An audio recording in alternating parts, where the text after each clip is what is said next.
my Twitch.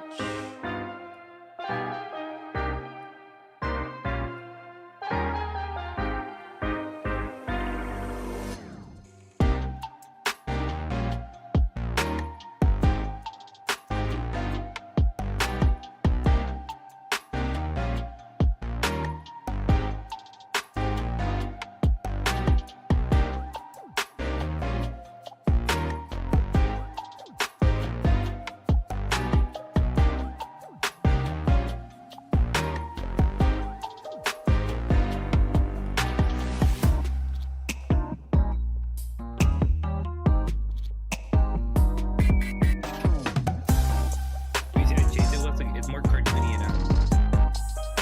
More animated now.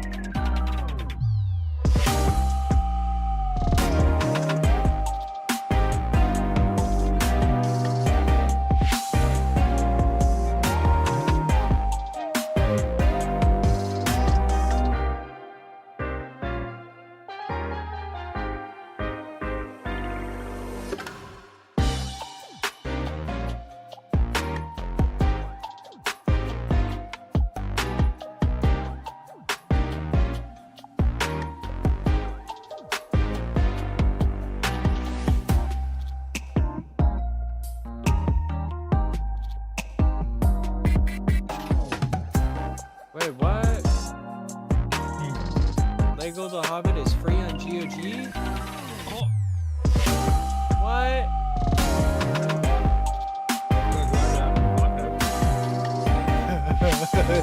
Fuck you. I'll fucking doing it right now.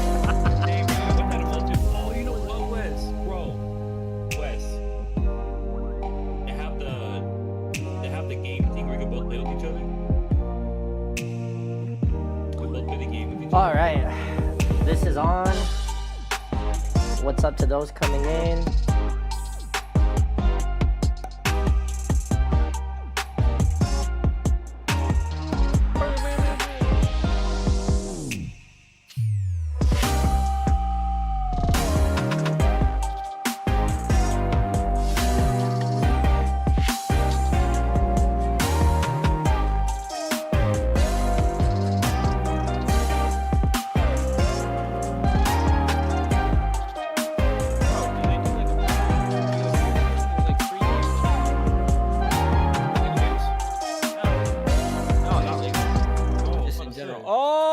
What's up, everybody?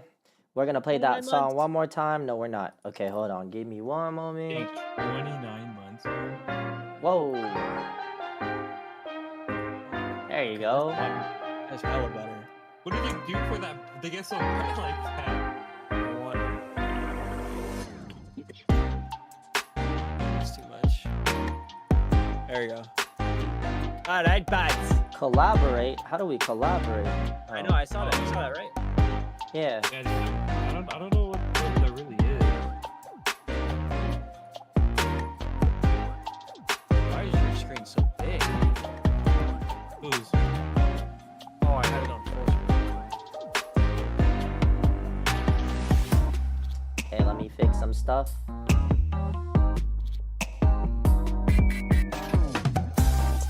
Oh, whoa, no, not full screen.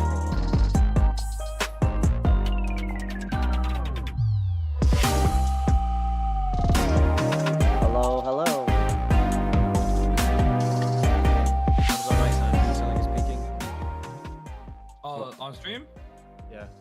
I don't have a turn. Like, do we say? Alright, let me just check something real quick. I'll be right back. Talk real quick. Throne Breaker, The Witcher Tales. What is this? Am I not turned up? Oh, you're not turned up. Oh, it's a card game. Kerbal Space Program. Oh yeah. Turn yourself up a little bit, Wes. Okay. Just a tad bit. Like that. Yeah, I don't know. why you sounded kind of low for. Like even I sound louder than you. I don't know. I don't know. I don't know. Yeah, see, that's perfect. Yeah, we're good. We chill. Let's see here. I can mute it. What are you eating? Grilled chicken. Alright. Bro, it's right here. It's like all the Lego Lord of the Rings games. Lord of the Rings them all. Lego. Yeah, but they're all free on GOG. Get them. Get 'em. Wow, friggin'. Plus, we could play the game together. We It could, says remote, co-op? we could Oh. remote play. They have the remote plays now. Remember on Steam? Yo, Or I look- what you call it? I look You can super remote play with oily, me. bro. Did you do your skincare? Yeah, my skincare is on. It's fine, dude. You got that doo-doo. There. Dooey doo-doo. I got a pimple patch right here, which is not hiding that pimple at all. I have one right here, which is hiding it a little bit. I have one right here to like pop is like going away, but thank God for a little mustache about there too. Cover it up. Okay. Mustachio. All right. Pistachio. We're live. We're on. It's happening. It's really happening, guys. It's really happening. What are you eating again? Grilled chicken. That's it? Just grilled chicken? There was like some mashed potatoes, but it's only a little bit mashed potatoes. But you gotta get that protein pasta, my guy. I know, dude. Oh, I've had some. I think for people to watch on Twitch or like to count as a viewer, you have to be what do you call it? You have to have an account. Mm-hmm. Yeah. Like you have to have a Twitch Yeah. account to be a viewer. Yeah, because it's not gonna like when it shows your views, it'll show like people whose accounts because they have their names. Yeah. But if they don't have an account, they won't really they won't give it a name. Exactly. They can't even comment Yeah, if they don't have an exactly. account. Exactly.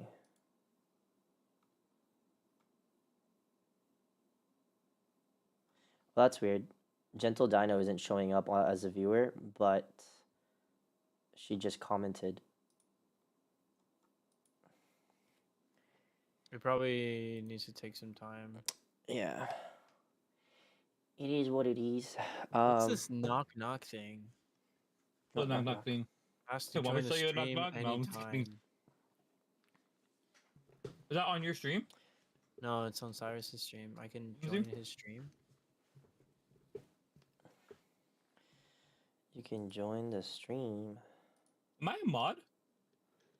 on mine. Yeah. I don't know. I don't think so. No, I'm not. But why is it showing me? I can see a mod log. If you are, Unless oh, it's mod though. the thing is, the Me. tough part is it's that people are probably on here, but can't comment or can't leave comments or feedback or anything. Yeah, because they don't have an account. Yeah. So if you guys want to comment or want to say something, Please make an account. either make an account. I mean, I don't want you to go through too much, guys. Or just go hop on my YouTube. I'm totally okay with that, and you guys can comment on that YouTube. I'm just kidding. I'm sorry. Sorry. Ring finger.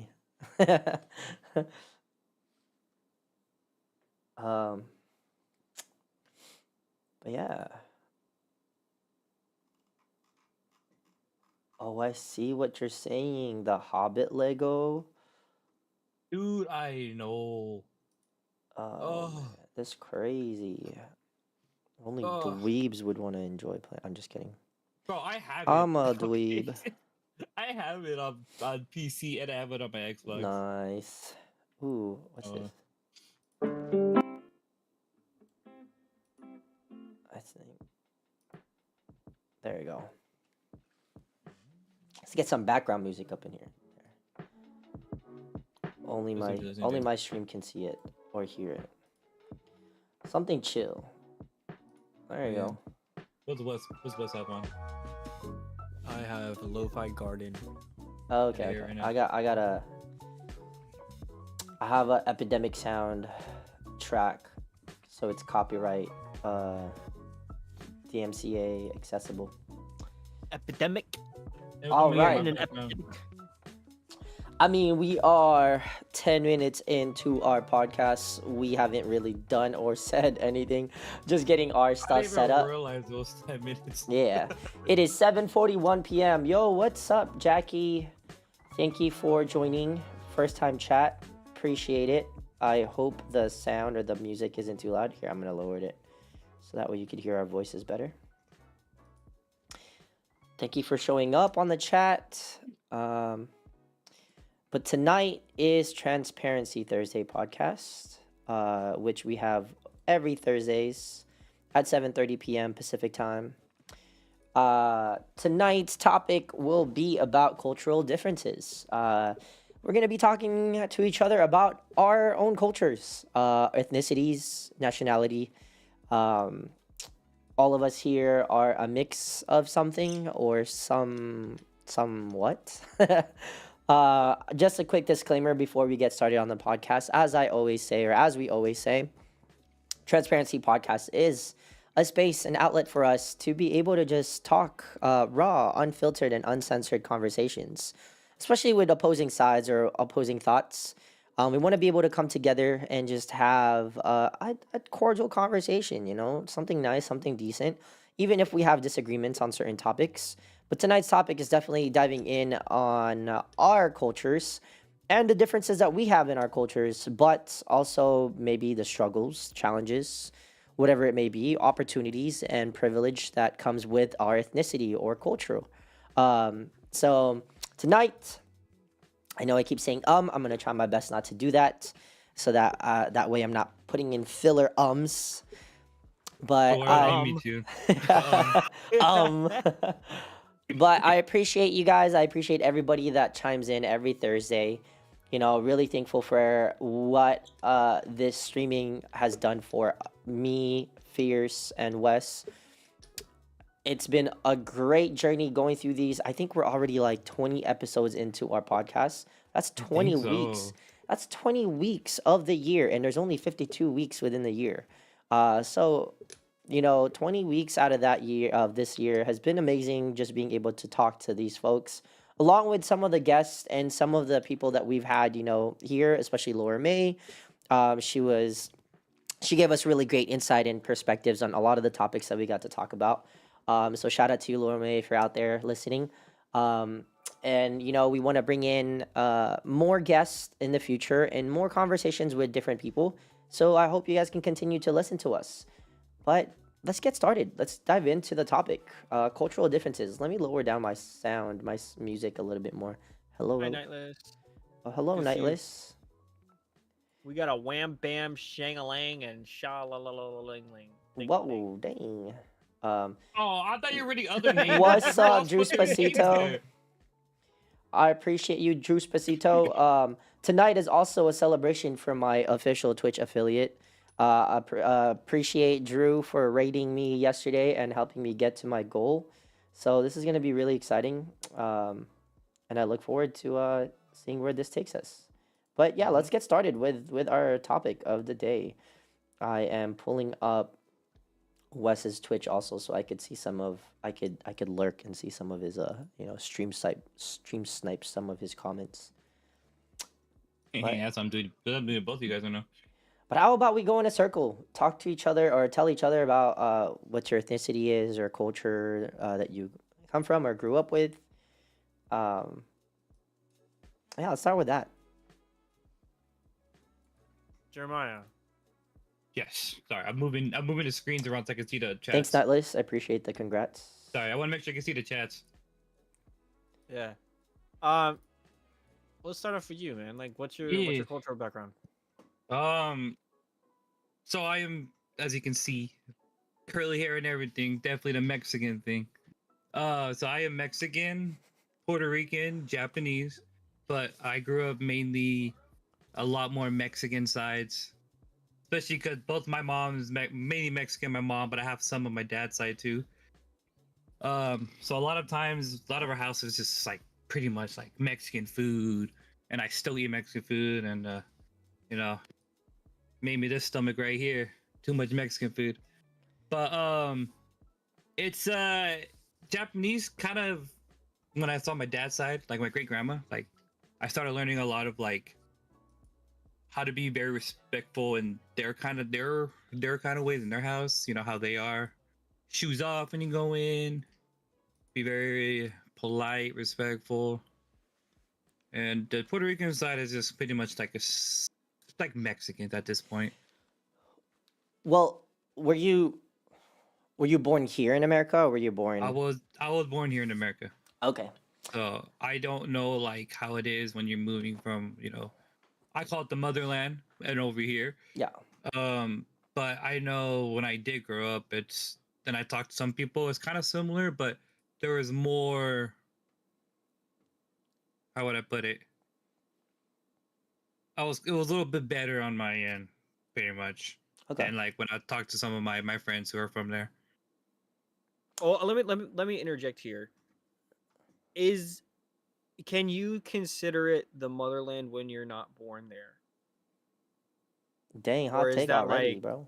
That is a that good- like like an earning type of thing? Like I was A born rite of there, so, like, passage. that is the motherland.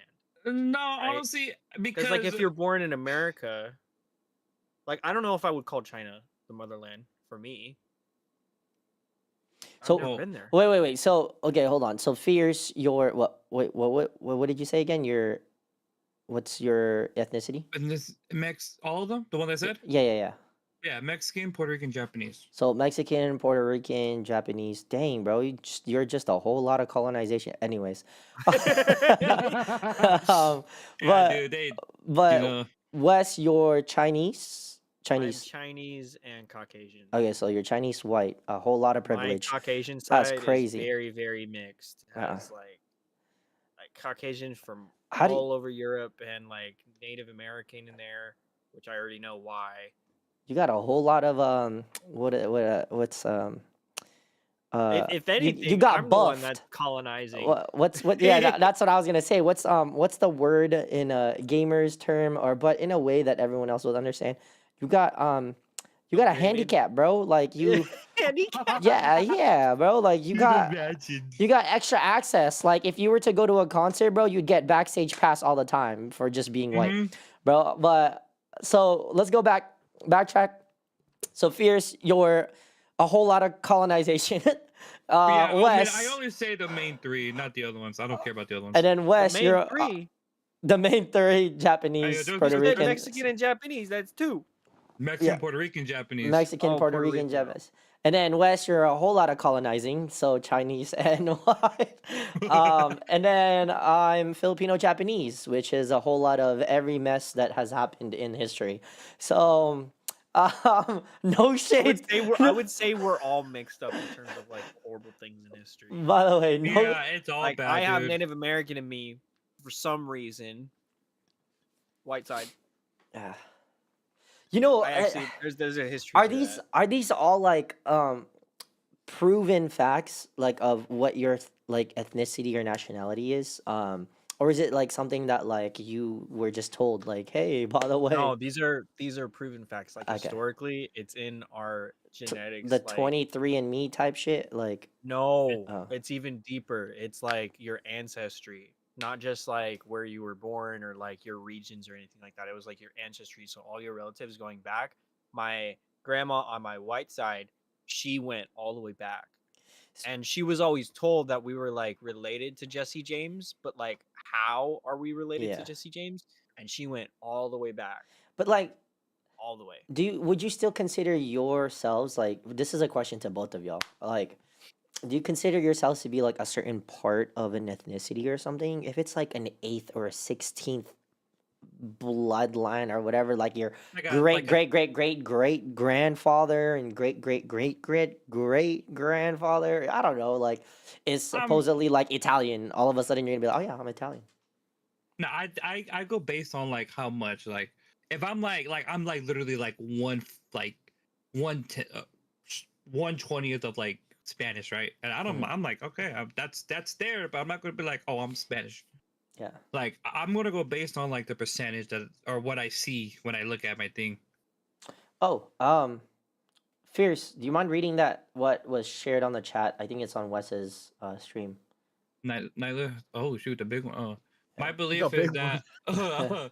that my belief is that a motherland is what we call our place of origin for our cultural identity. For example, I'm Welsh and German, but I could never consider either a motherland because I was never exposed to those cultures. They didn't shape my cultural identity. See Well, that? Yeah, that's that's a that's great exactly take. what I was talking about. It's a I good, was born in the United States for that basis. That's but what I'm talking about. Yeah, it's a great take or thought on that. I call the Philippines the motherland because I was born there, I was raised there until I was 8 years old. So that it is my motherland. Never would I ever say the United States is my motherland. For many personal reasons. But even if I was born here, I don't know. But we also have another question on my stream. Do you mind sharing that too, Fierce? oh, what's the farthest up the family tree y'all can trace? I don't do any of those 23andMe crap. I don't believe in that stuff. I think it's just another way for us to give away our information, which is the truth of it. Like hospital records and doctors and whatever medicine, the fastest way your information is out there is by every visit that you have with the doctors, with the hospital. And I'm the type of person I'm really opposed to that. I don't really need to share things like that to them if I don't really want them to know. So I don't know. The farthest up my family tree I can trace is probably like my great great great grandparents or like that line, which is already a lot in my opinion, especially coming from a Filipino mixed family. I mean, my mom's side alone, she had seven other siblings, so they're a family of eight, siblings of eight. And then my dad's side is also family of eight. Like he grew up with siblings of seven siblings, so there are eight on my dad's side and eight on my mom's side. So imagine them having all of my aunties and uncles from all sides having babies left and right, and me not knowing that I have another cousin and then an auntie that's 3 years, 4 years younger than me. It's just a whole crazy line. So I can't even get that deep. But all I know is I'm Filipino Japanese, and I'm willing to talk about my experiences as a Filipino Japanese coming to America and being here in the United States. Yeah, I think I mean for like our generation, I feel like 23andMe, unless you go like really deep in ancestry and like archives and stuff like that, I feel like 23andMe is like the fastest you're gonna get, but it's limited to how many people have actually taken 23andMe. Yeah. Because if they don't do it, then the name's not going to be on there historically. Because like the more people that do it, the more data that they have, the more that they can like change the regions and stuff Mhm. like that. Like my percentages of origin has changed since I originally got it, just because more people historically have done the test, more data, more research, right? The only reason I know that we were related to Jesse James is just because my grandma did the work Who's Jesse on my James? Jesse James is like the Robin Hood of cowboys I outlaw was like type. thinking Pokemon, like Jesse No, it's James. like No, when you say Jesse James, for me, it's a football player name. before Confederacy and everything like that. Like Jesse, it's like cowboy shit, Oh, like Like Red Dead old Redemption. old school. But because of that history, like going all the way back, she also found like really incriminating information about like that white side of the family, like during the war and stuff like that, like the Confederacy and everything. damn. You guys seen that movie Holes? I mean, that's an iconic Oh movie. yeah. Yeah, with That's Shia an LaBeouf. iconic movie. Oh yeah, Yeah, Shia LaBeouf. yeah. You know how like he finds out his family bloodline. He's like, oh my god, it actually is his family was the one that hid the treasure or whatever, and happened to Mhm. be related to the Bonnie and Clyde of that movie. Yeah. Um, It's kind of like that. yeah, your story like reminds me of that. That's kind of crazy. But I want to dive into some questions that I want to ask you guys based off of our Okay. cultures. And I mean, the whole topic is cultural differences. But I think I want to touch base on not cultural differences with each other, like of me being Filipino Japanese versus you, Fears, being Japanese, Puerto Rican, Mexican, like what our cultural differences are like. But I want to touch base on us being different from American born folks versus people of our cultures or ethnicity that were born in their so-called motherland. um, like Fears, for example, for you, you weren't born in Mexico or No. Puerto Rico or Japan for that matter. You mentioned that you were born here in America. And you said earlier that um, you you can't really understand or relate to people that were born in Mexico and then moved to America. But can you relate to people that were, and that were born here in America, that are also of that descent, like of being a Mexican or being Puerto Rican or being Japanese. And why do you think you can't relate to those people that were born in Mexico and then moved to America? Because for me here, there was a lot more opportunity for me. Like already being born here, already set in stone. I'm gonna be moved when I grow older. There's like no really bad thing that like, oh, I came from Mexico. There's like limits because you came from another country until you can get to that status. Me, I kind of already had that. I already have that status because I was born in America.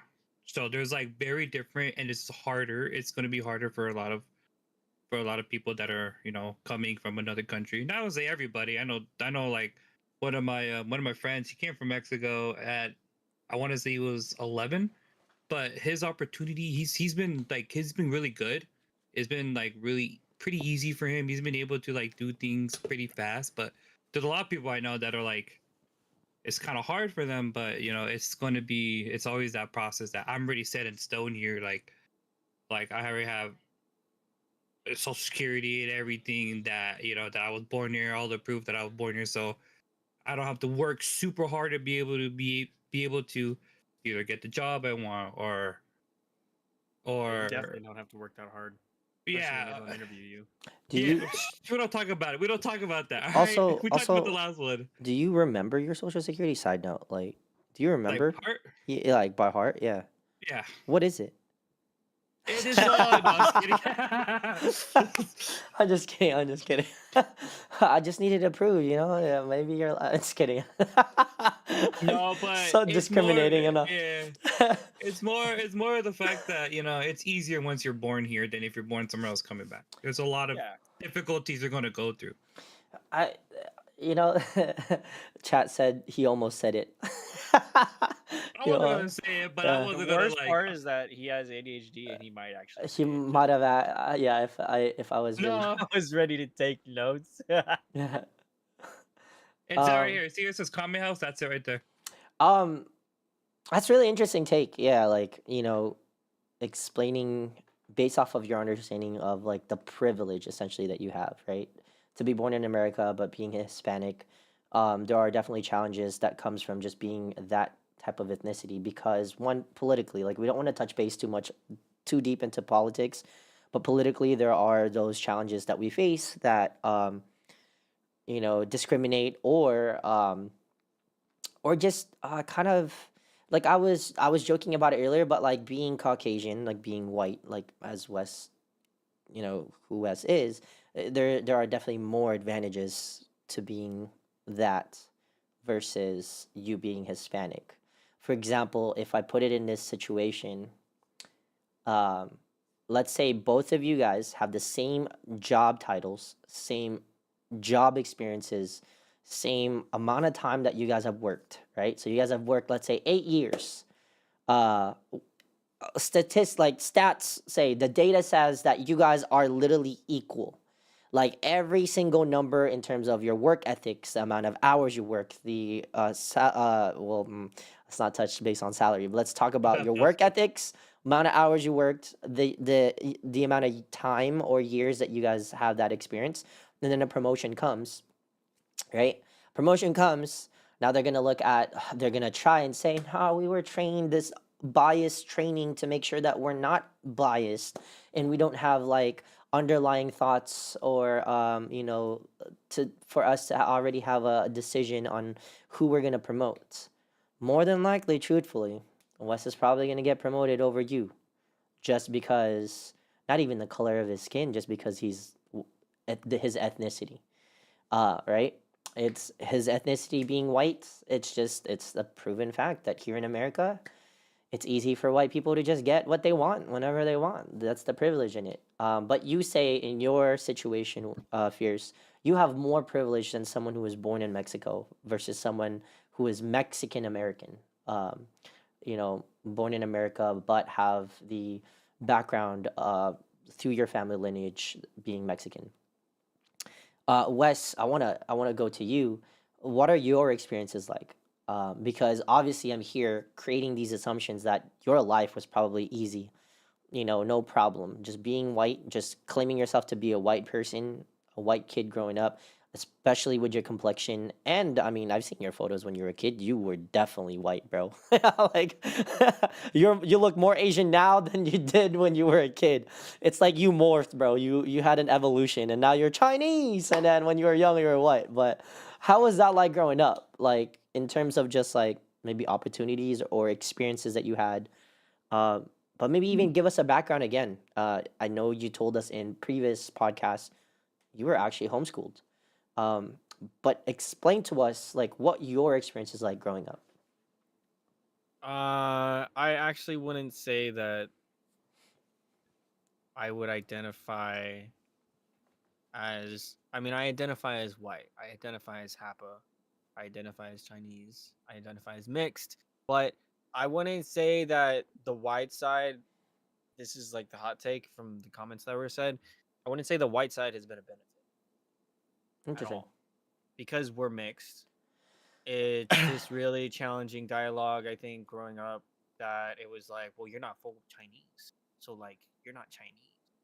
But then like white people would be like, oh, he's a freaking the C word Yeah. because he's Chinese. I mean, the And C then they word would is like, Caucasian. no, the C Yeah, word is something else. Oh, Winky-eyed. I know what you're saying. Squinty-eyed. So they would make Wait, you like didn't get that? they would make like racial comments, because we were Chinese, and even though we're white, you'd think like, oh, we could like stick together because like we're both white. But no, they're like, you're not even full white. You're Chinese. Interesting. So it's not. I wouldn't say it's a benefit. Well, let I me think cut you growing off up, there. I think it was like kind of like a weird curse because you're not fully accepted by like Chinese people, and you're not fully accepted by like White people. Okay. Well, let me cut you off there. So in the past, it wasn't really an advantage. When you apply for jobs and they ask you your ethnicity, what do you write down there? That's not something you can ask. That's illegal.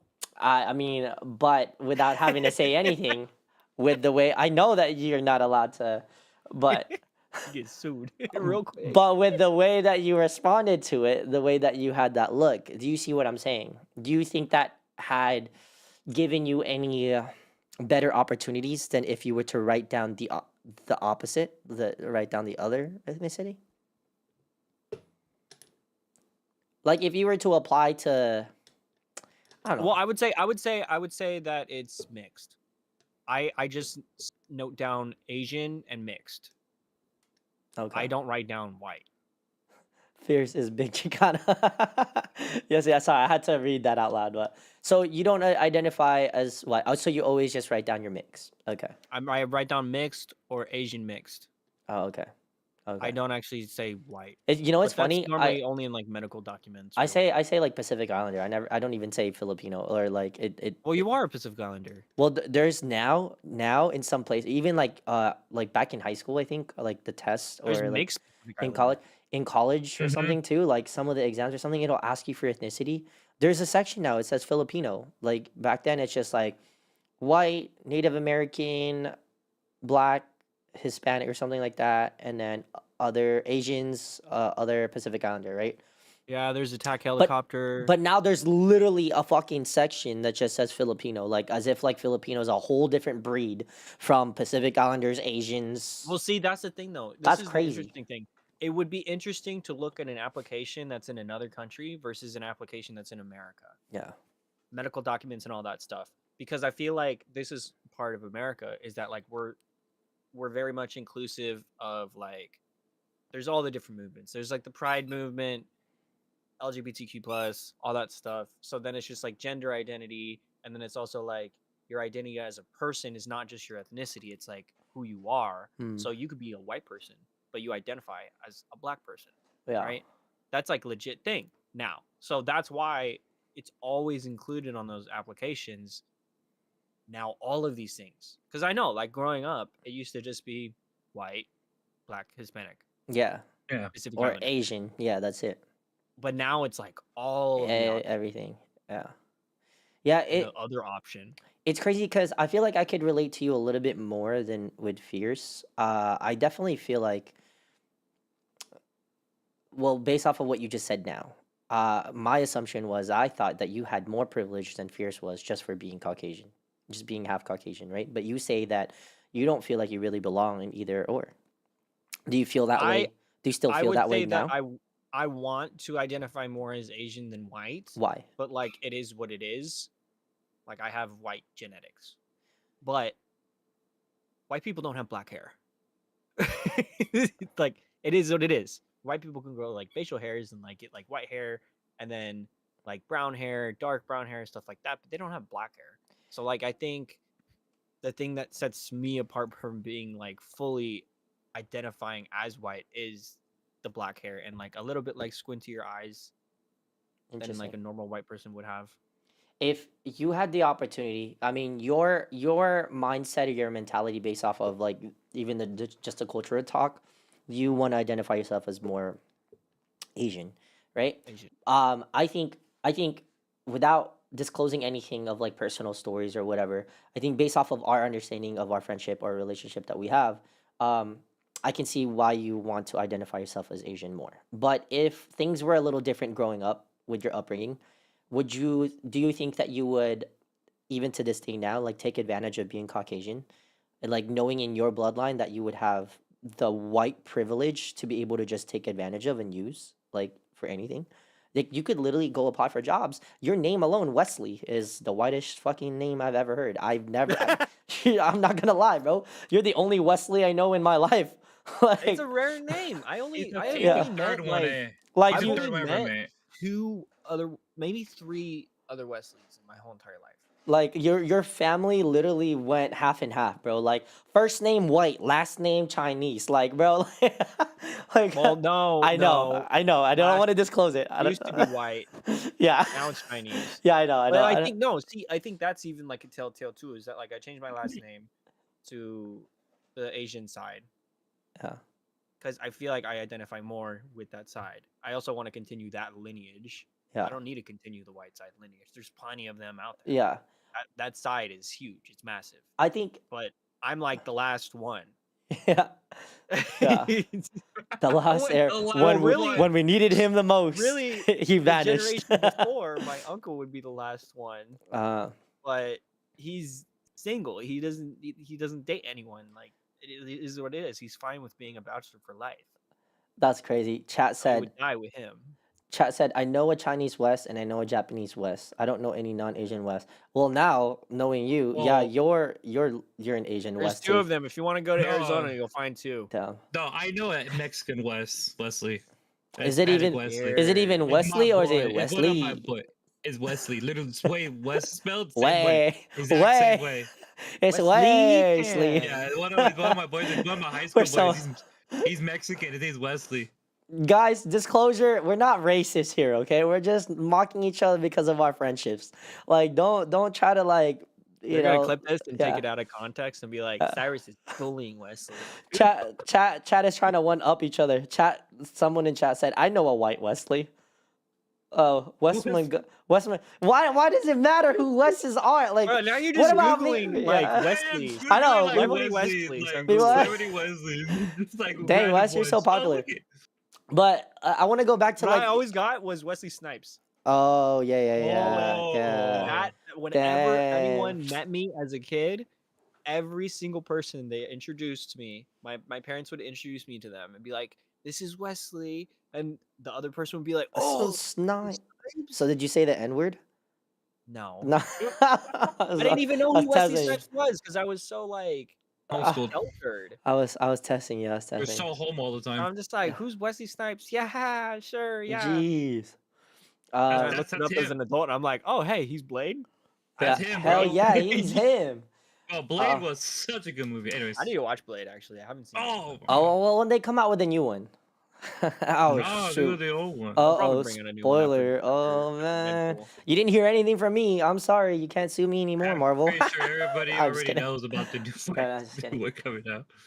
No, but I let's go back to the topic. Like I was saying, I think I could relate a little bit more like US. I was born in the Philippines. Did not know any of my background about my Japanese background except from stories that my grandma would share. So I still haven't truly met any of my family members that are like more pure Japanese. One, a lot of them live in Japan, and then the others live in the Philippines, but I don't really have immediate contact with them like I do with the rest of my family. But I was born in the Philippines. I moved here when I was 8 years old, so I was still pretty young. But I know enough of my Philippine culture to be able to really dive deep into like the roots, history, and everything about Philippine culture, and even understanding language. Like I can speak it. I know so much about the food, everything, just like the entire culture itself. Like that's who I was growing up, and still remember to this day. But when I moved here to America, and then I would travel back to the Philippines, every 4 years or so, every 3 years, whatever.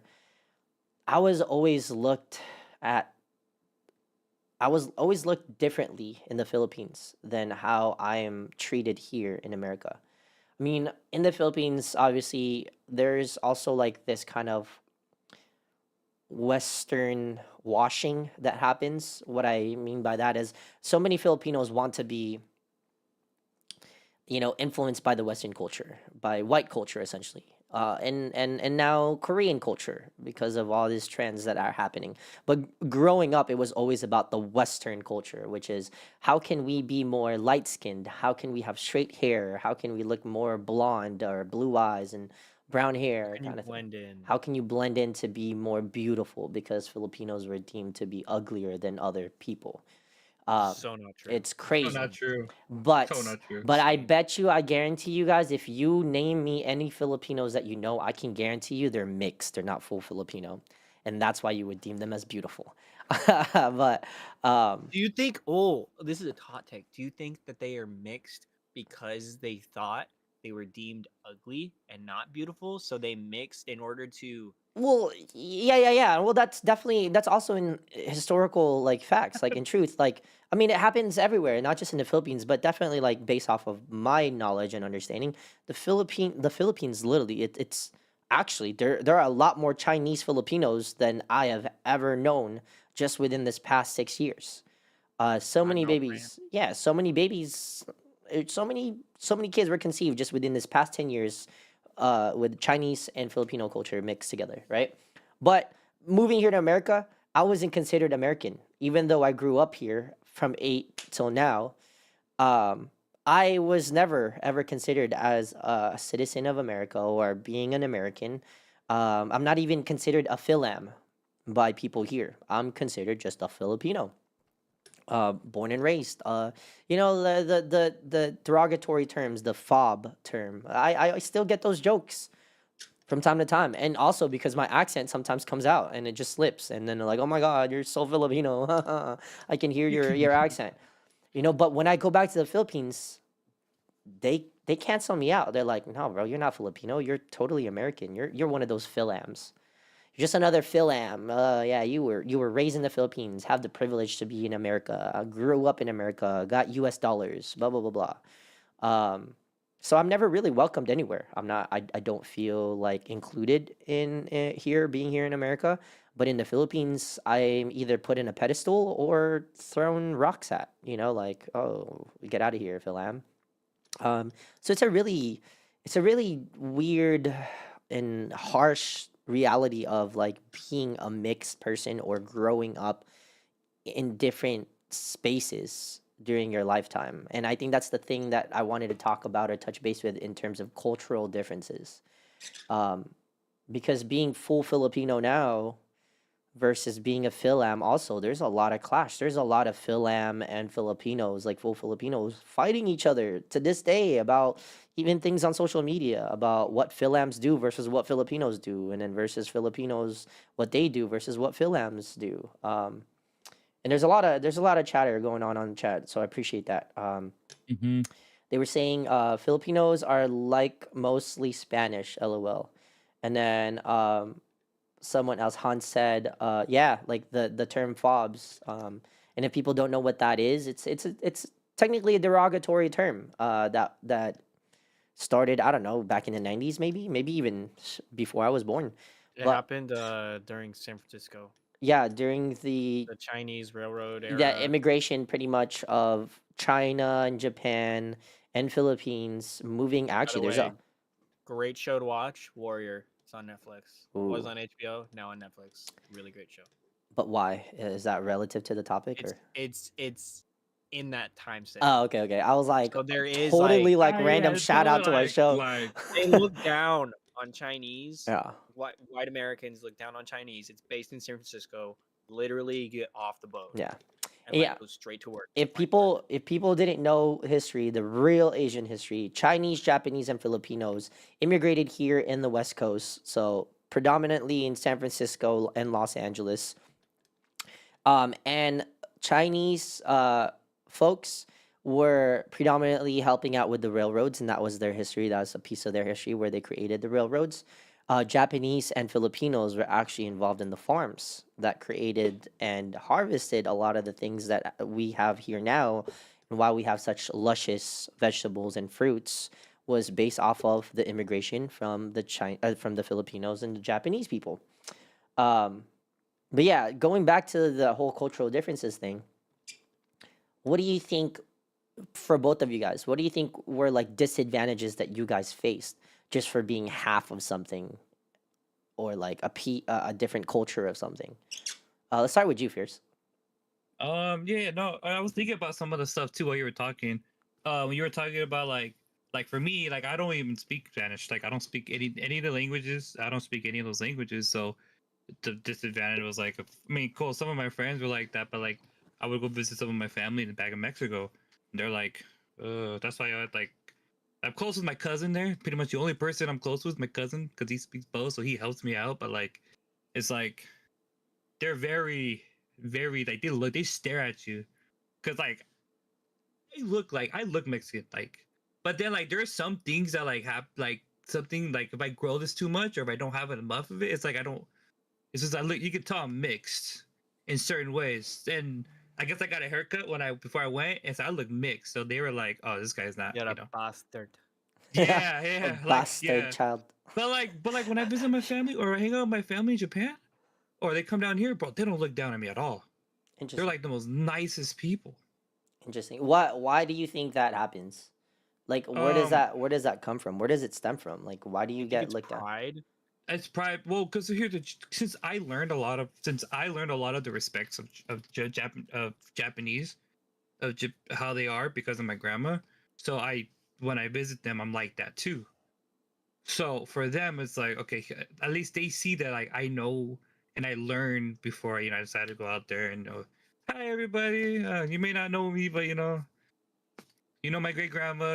You know my great grandma. I'm her great grandchild. Sorry, I don't look the part, but uh, Sorry, don't look but the part. it's just I guess it's just how they're raised and how because Yeah. my family in Japan are very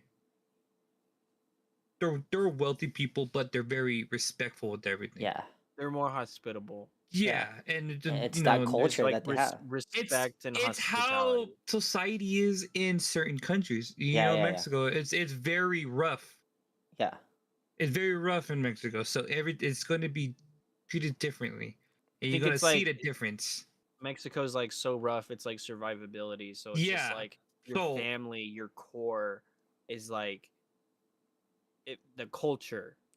yeah. So The I trace culture is my the most family. important thing, and that's what they're trying to protect. So then it's just like you show up, you don't have that same culture dynamic. Then they're like, "Why are It, you here?" It's like uh, distrust. ooh, Yeah. I have so much about that, like the culture they want to protect, especially with Filipinos.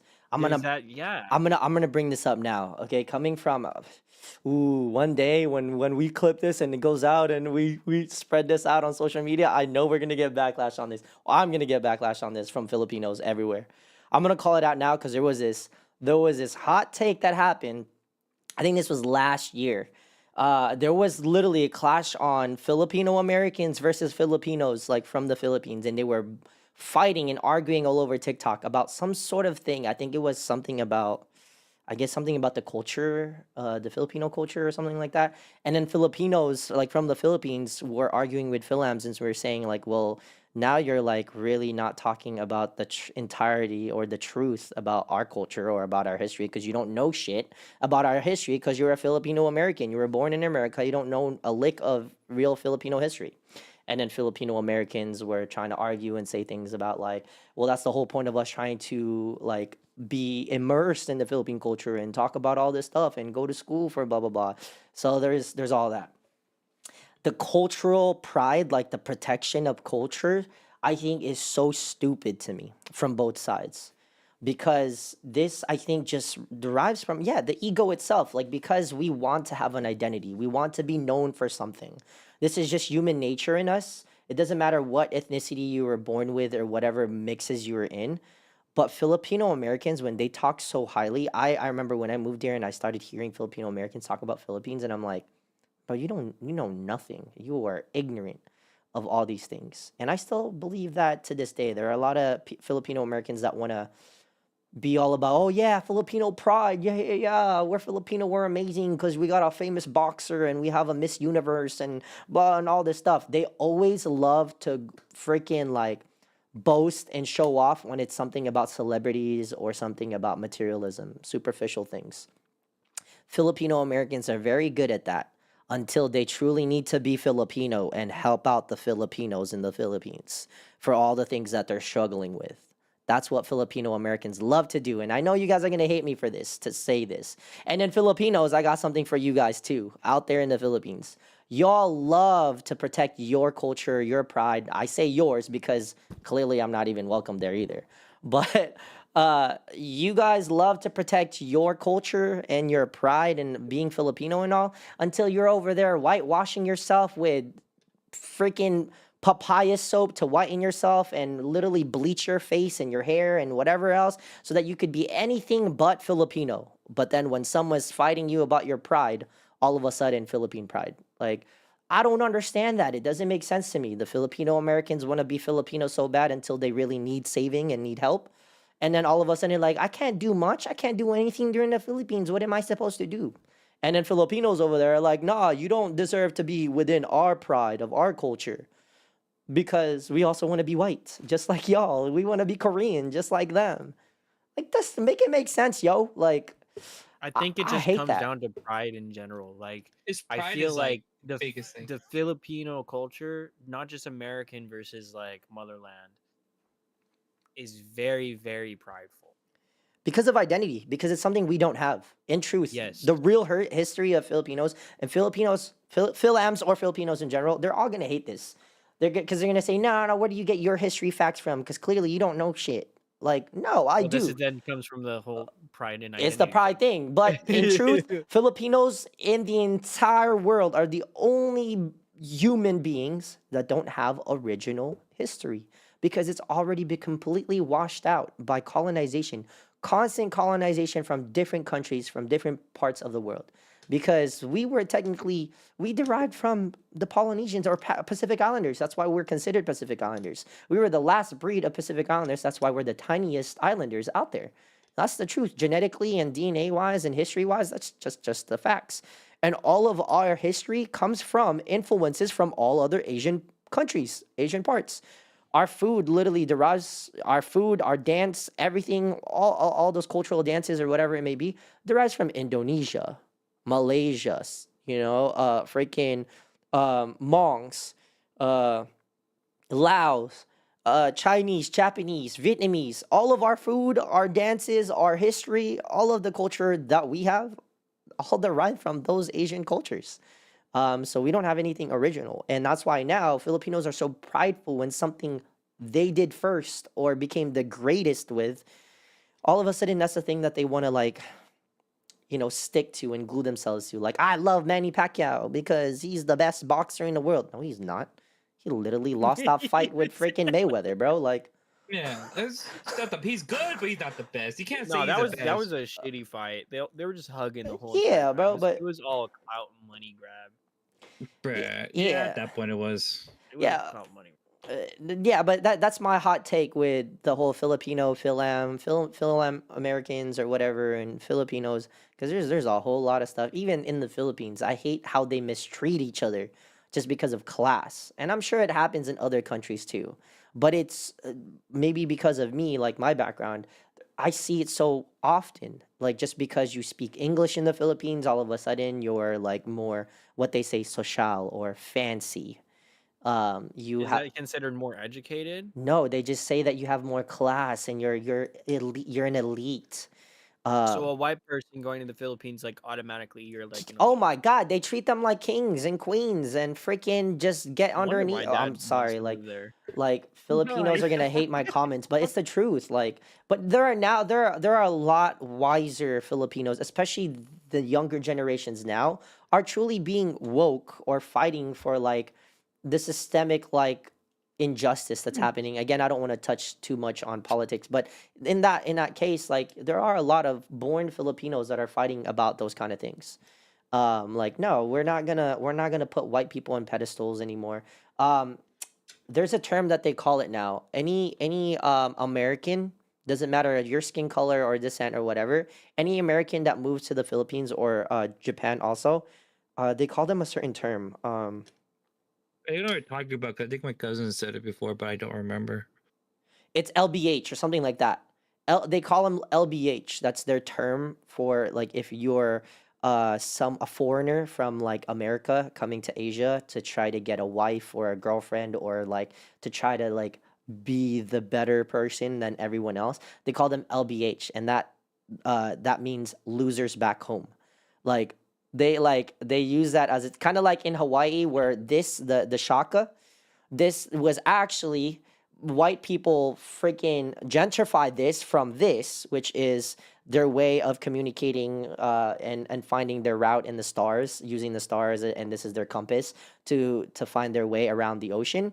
But this was also their way back in World War II to identify themselves as a local.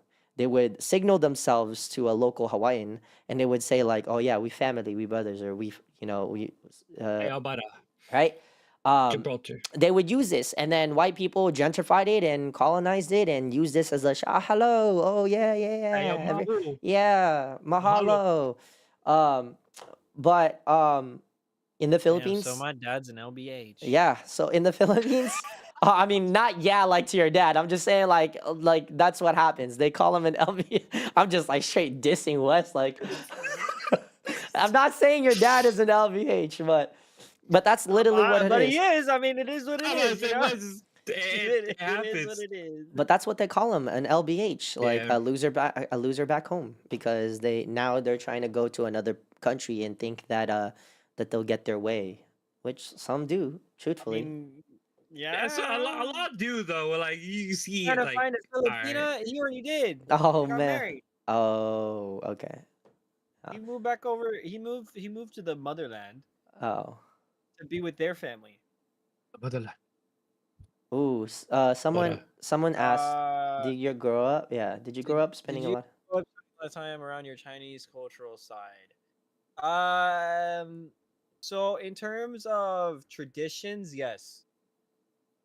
During the holidays, it was very, very important to like everyone got together. We did like a gift exchange. The whole entire Chinese side got together. It's a big group. We're all over the Bay Area.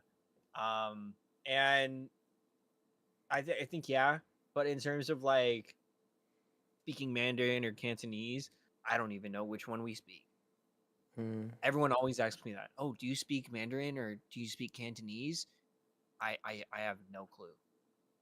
And I think that's the part where like I feel really lost in terms of my identity is that I don't speak any of that.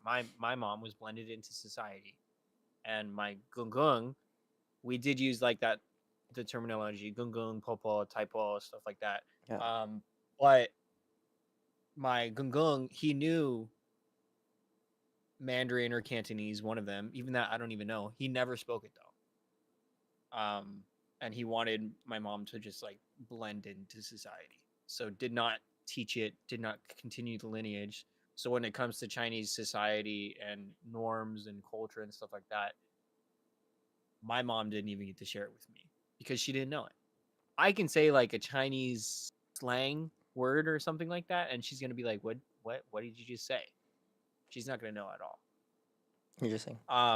But in terms of like, uh, I don't know. I mean, they all kind of wanted to blend in.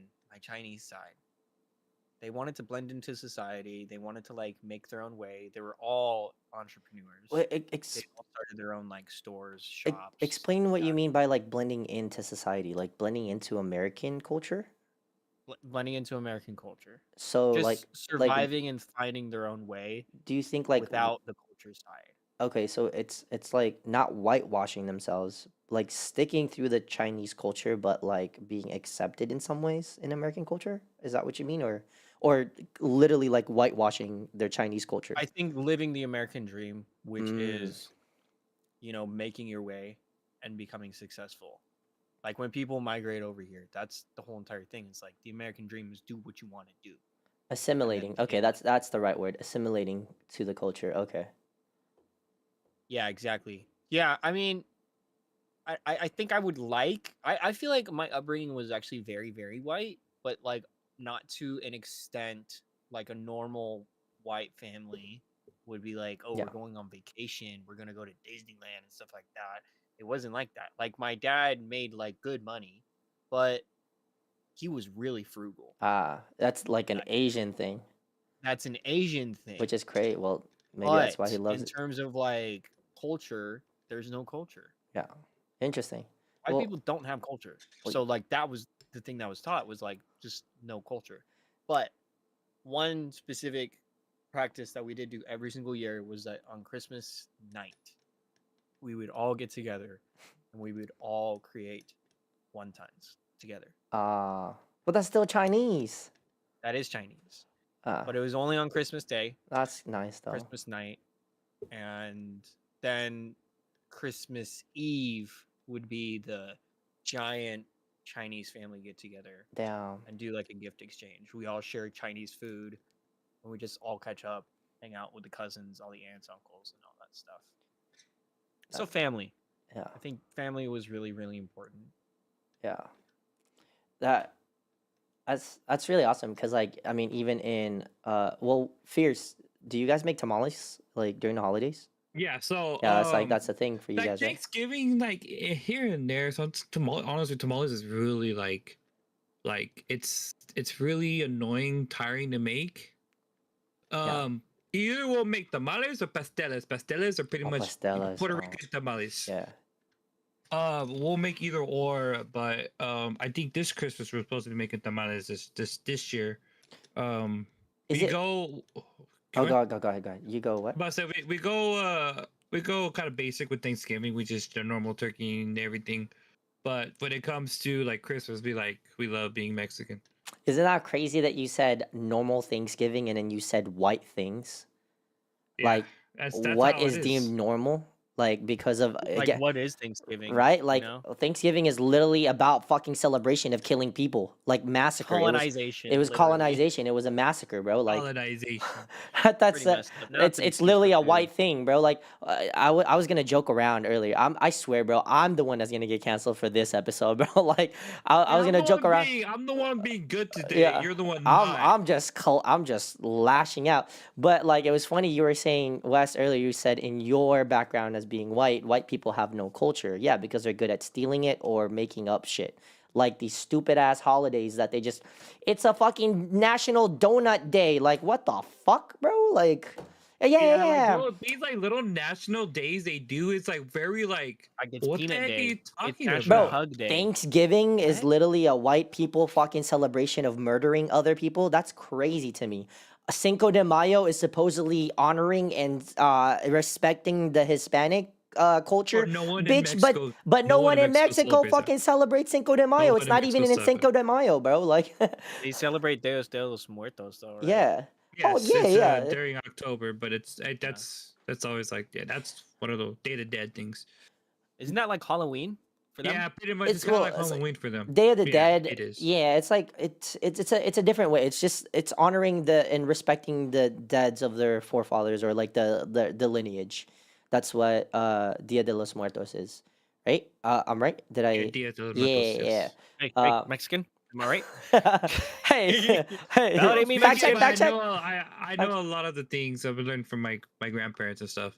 Yeah, but I don't think we got your answer earlier. I know we kind of went off tangent, and I went on a rant about Filipino Americans versus Filipinos. Fight me, guys, fight me.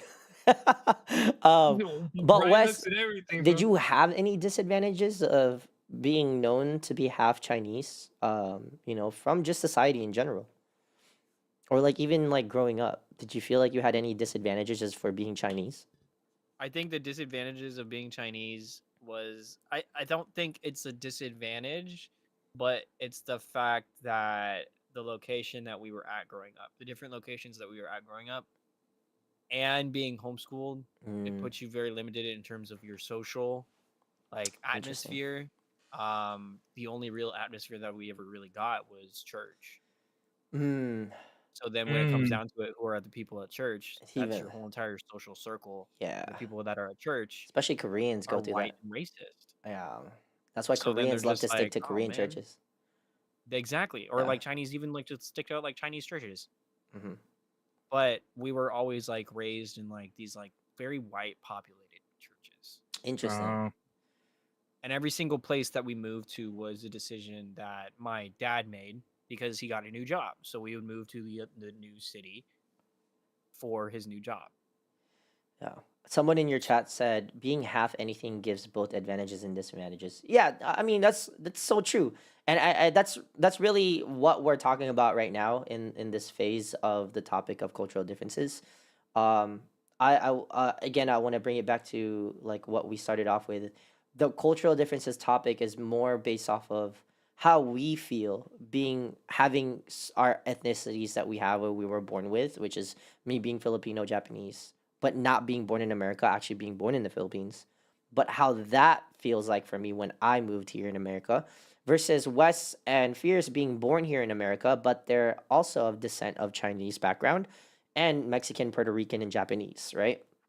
Um, so the disadvantage of what or like disadvantages that Wes was sharing was those I experiences. guess acceptance, Yeah, social Yeah. the social social acceptance. acceptance. Yeah, but Because like you're very like mixed in between, right? So like you don't know like who do I actually reach out to be friends with. And like I would say I was a pretty quirky kid growing up. Like I was pretty socially weird. I could see that. I don't know if that's actually me or if that was because people didn't like me because I was Chinese. I don't know. Maybe Mm, I was a weird kid yeah. or not.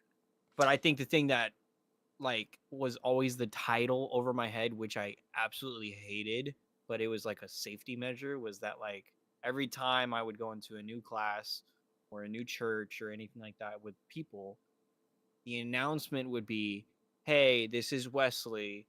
He has a seizure disorder. Please look out for him." What? So there's an automatic like target over my head. He's the special kid. Oh man. Oh yeah, I know what you mean. Because I was like that with me going up to school with having ADHD. They're like, Yeah. he may be doing this, if he's like this, just let him be, or help him calm down. I'm like, I'm just a But regular that kid. was a part of my like seizure medication growing up, was that like my education was slower and my way of like socializing it affected something with my brain in Because it terms of slowed your just brain like down, right? It like message affect your yes. brain. 'Cause that's how what my mine did too. It slowed my brain. I was more calm, but not all the time. Uh, But it I like it messed was with like how I want to emotionally, talk. there was an emotional turmoil with it. Like I would like become very very reactive because of the seizure medicine. dang. So it like Well, if something like really like pissed me off, it could have been like nothing. Like I could have heard like a little snap and like that was it, and I'd be like, "Oh!" Right? Uh, It was just it was weird. But interesting. that's not has nothing to do with, it's not a genetics thing. Yeah. That was just a knot in my brain. Yeah. I was just born with it, and it just sucks. I mean, Mhm. luckily it's like grown over now. But because of that, it's like you definitely stick out from the crowd, and I think a lot of people want to blend in, right? Yeah. So you don't get to blend in. You're automatically like the guy that's Mm, like, interesting. there's that Just guy, because you had like, an underlying illness. Yeah. health condition. Yeah. Yeah. Well, how about this? Now let's touch base off of our differences with each other. Do you guys believe that me being Filipino Japanese versus you being white Asian Chinese, you being Mexican Puerto Rican Japanese, um, do you think that we have advantages towards one other person in this group, or disadvantages over one other person in this group, or both, or two other people in the group? Do you guys think we're all equal in this space where we know that we come with a background of different ethnicities? We're not fully considered Americans, or like full born and raised American and just an American, which is AKA a white or a Native American. Um, do you think that we have opportunity? Like, do you think I gained more opportunities in comparison to you guys growing up, or the other way around? Like, do you guys believe that you guys gain more opportunities over one of us, or the both of us, or whatever? What do you guys I mean, think? we're both taller than you, so I think that's the advantage. Damn. That, Hey, you see, gotta be in there. That's not. it's crazy. Look at though, how faded because- out, bro. Damn, my camera even faded out for how embarrassed it was for the me. camera's though. like, yeah, we're Damn. gonna him out. Yeah. Like I said, I can't help it that my history was like that, is the last descent of, yeah. But Well, the weird part is that I'm taller than both of my parents. My parents are not that tall. I'm taller than both of my I'm parents. I'm as tall as my dad. I'm as tall as my dad. Taller than my mom, but as tall as my dad. Like with you, Fierce, like I don't want to assume that you have disadvantages, or like more disadvantages than me and Wes do. I actually I want to I want to break down some layers, or like peel the onion kind of thing. But And I'm Shrek. Yeah, but, like, to let's truly- try a little Shrek. bit. To truly understand like who has the advantage out of all of us, based off of our ethnic background, our cultural differences. And I think that should have been the topic more, actually, is ethnic and cultural differences. But essentially, do you believe, Fierce? Do you, just based off of what we see now in politics and through history, do you think that you being you, with your ethnic background and cultural differences than me and Wes, do you think that you have more disadvantages than me and Wes? Jeez. Kind of a hard one for me to really say. I'll be honest with you. Like this is really thought provoking for me. Like like you do, but Yeah. I honestly don't know, because even like growing, the only thing that was made people treat different for me wasn't because of I'm Mexican or whatever. It was because of ADHD. I grew up, when I went to school, it was very mixed. So Oh, it okay. was very mixed schools. Oh, you Like, went to a every other public school? Yeah, I went to Okay. public school, but they were very mixed. It had everybody was there, and growing up, I was friends with everybody there. So Okay. it was, I never really, I can see that. yeah. What was, Did you yeah, get know bullied? how we don't talk. I didn't get bullied, but we don't talk about. We don't talk Ah, about it. wait. He was the bully. There's a We don't talk about it. disadvantage. The disadvantage was me and Wes Was got it? bullied by you. You were bullying us. No, You're the whole reason time- for our traumas. Oh, nah. shit. That's why he's like- We don't talk about it. That's why he's We'll like, talk about it. I don't know about disadvantages. Yeah, I get it, bro. I get it. Well, that was No, his advantage. He was able to bully people. You were it just wasn't able to. even- I got it was- bullied. it's Were fu- you like it's- taller than most people growing up? No, I in was school? short. Oh shit! It was Damn, the bro. anger issues that I had. Yeah. When my dad lost his Mm. job, I couldn't take the medicine Yeah, anymore. but for like anyone can all be of middle mad school. and be small. No, Yeah. but all of No, middle all Yeah, school, like you need all is- boys- Chihuahuas. All you need is a basketball hand to hold the head, and it can't do shit. Just, Yeah. you know what I'm saying? Dude, Sure. I fight people over the most smallest things. Has back no when I one was in done middle that to you, school. Cyrus? Well, no, definitely not. It's gonna happen the next time. I we see got each other. bullied I'm in gonna do it. different ways, bro. But I also No, fought it's not a back. bullying thing. What I'm saying is like if he's smaller, anyone could do that to him and Oh. hold him back from actually doing the bullying. Oh yeah. Because if And- he said he was shorter. Yeah. In most of my middle schools, I was like between 4'5" and 4'9". So you wouldn't say?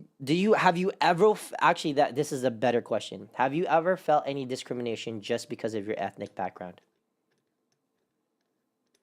not through school, but maybe even your career path, maybe even just your family have ever felt that way? Like you guys went on a trip one day, you guys went to an aquarium, I don't know, you guys went to a theme park, and then all of a sudden you guys were being discriminated just because you looked a certain ethnic background.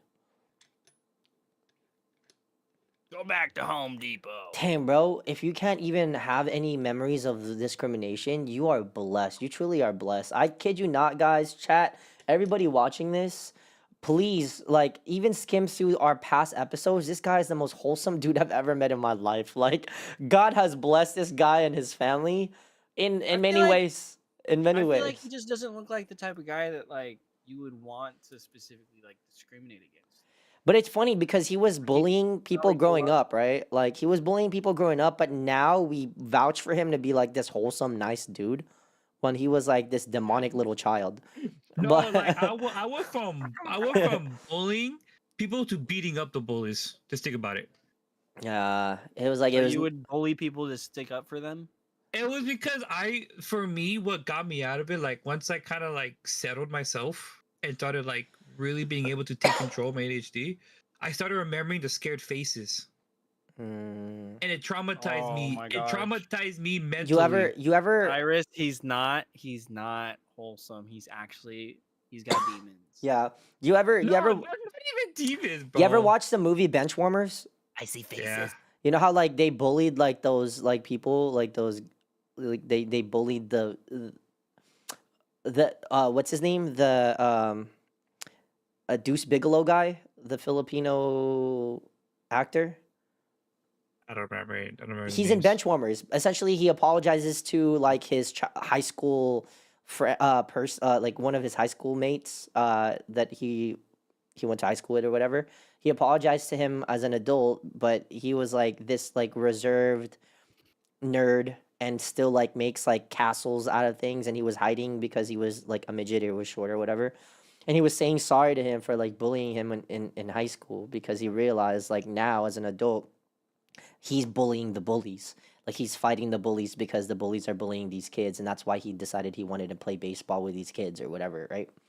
Mhm. um, but that's sorry, I went off tangent. My ADHD hit me like I wouldn't I say it's just very off tangent because it's connecting to what I said. but yeah, but it reminded me of that. Like your background is like that. Like now you're growing up. Like when in your lifetime did you realize like I don't want to be a bully anymore. I just want to be this Once, wholesome.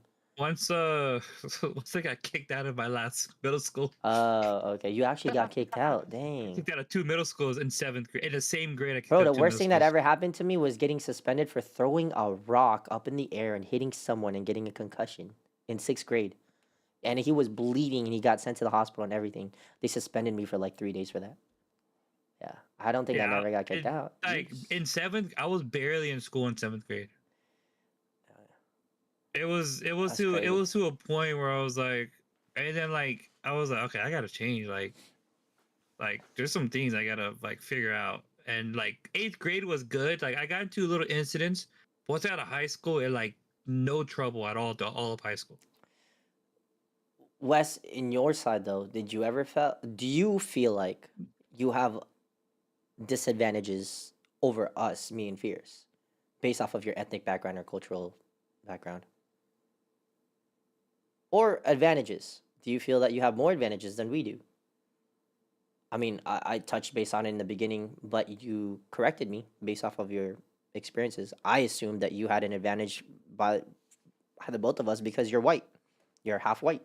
But you said, nah, not really, because you grew up more on your Asian background. But do you still feel like there are more advantages for you, or maybe even the opposite disadvantages? I feel like my disadvantage is like I feel like Asian households they don't really get divorced or there's no like separation. There's like Mm, arguments and stuff like that, but there's no like but they still fight for each other, mm, right?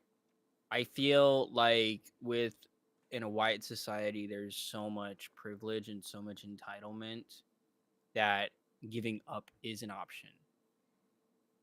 wow. Mm, Just Mm.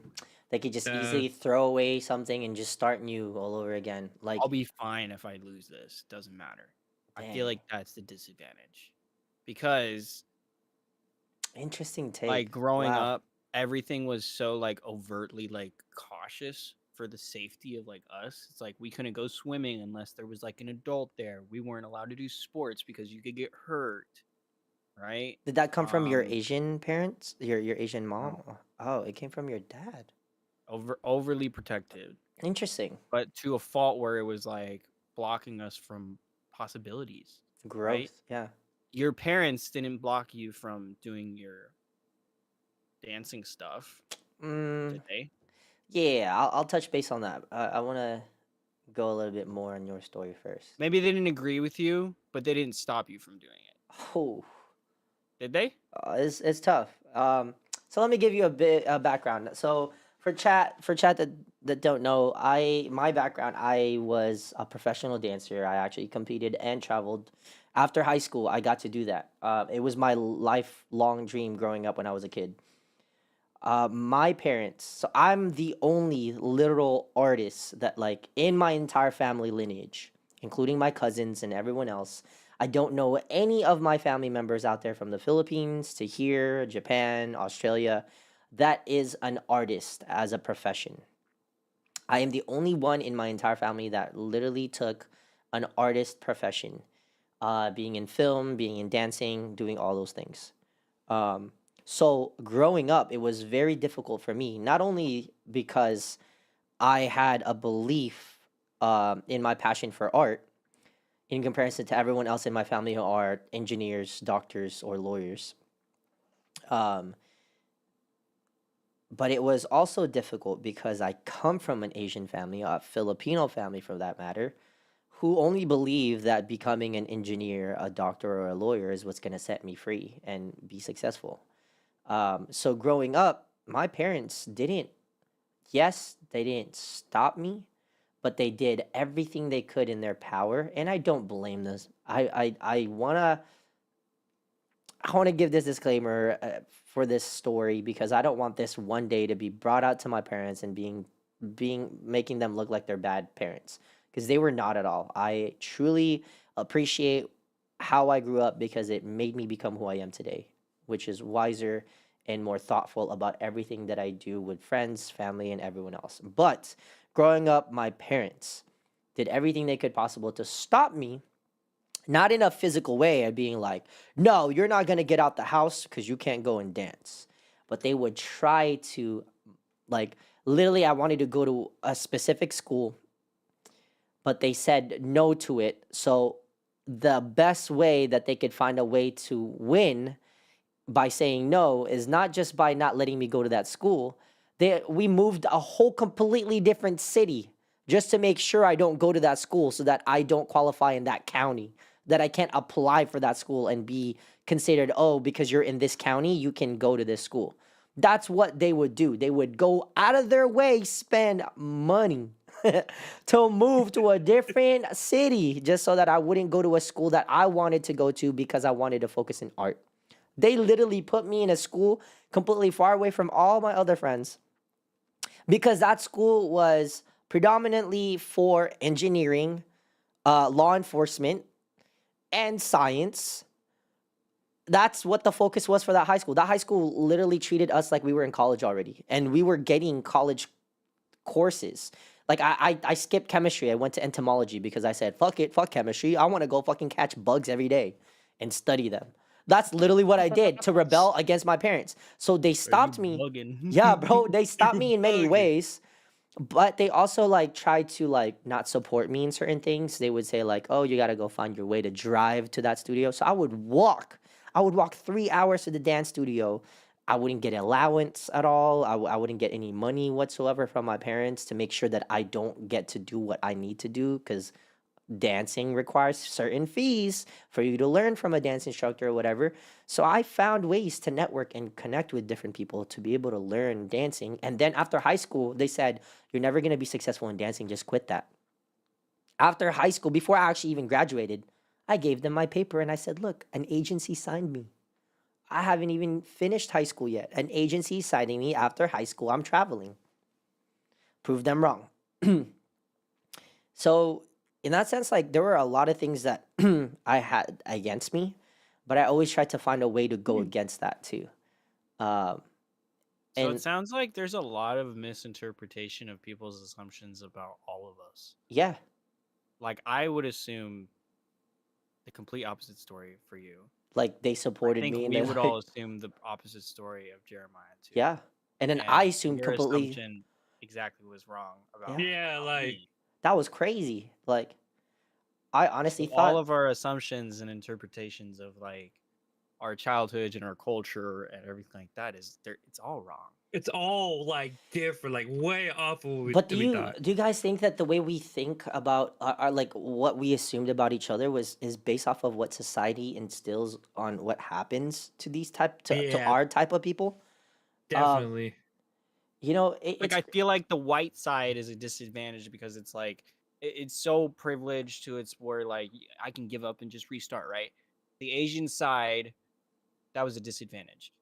The Asian side, if it was a true Asian household and my mom kept her Asian culture, I truly believe would probably bend the knee and be like, let's make this work. mm, yeah, and for me, it was like I was always deemed the outcast, no matter what, including in my family. I'm the little outcast in my entire existence. I'm an outcast to Americans because I'm not deemed as an American. I'm not even deemed as a Filipino American. But in the Philippines, I'm deemed as American or Filipino American, but not Filipino. And then in my family, I'm the literal outcast because I'm the only artist in my family. So I don't have anyone to relate to or talk to about that kind of stuff. Um, so it's very interesting, and even with my upbringing, like where I am today has all because been a part of the struggles that I faced, and I only wanted to achieve this kind of goal in my life just because I knew I was suffering so much growing up that I didn't want to suffer anymore. And again, I'm not subliminally telling people because I know one day this is gonna get clipped or something.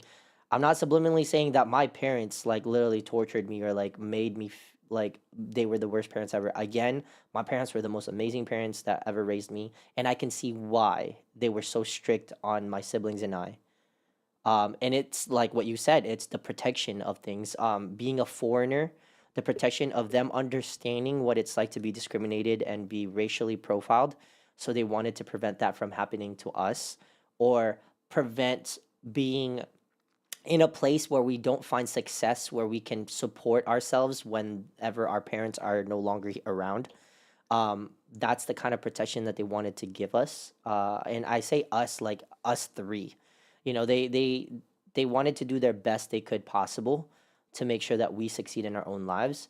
And honestly, I think the challenges that they faced raising us is what helped us become who we are today and what we think of, how we think now, right? Which is really awesome. I think it's the pass down of lineages too. Like I think we Hi, talked Neely. about this on imposter syndrome.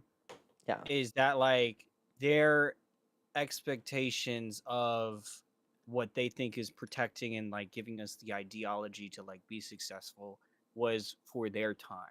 But like the ideology has changed for our generation.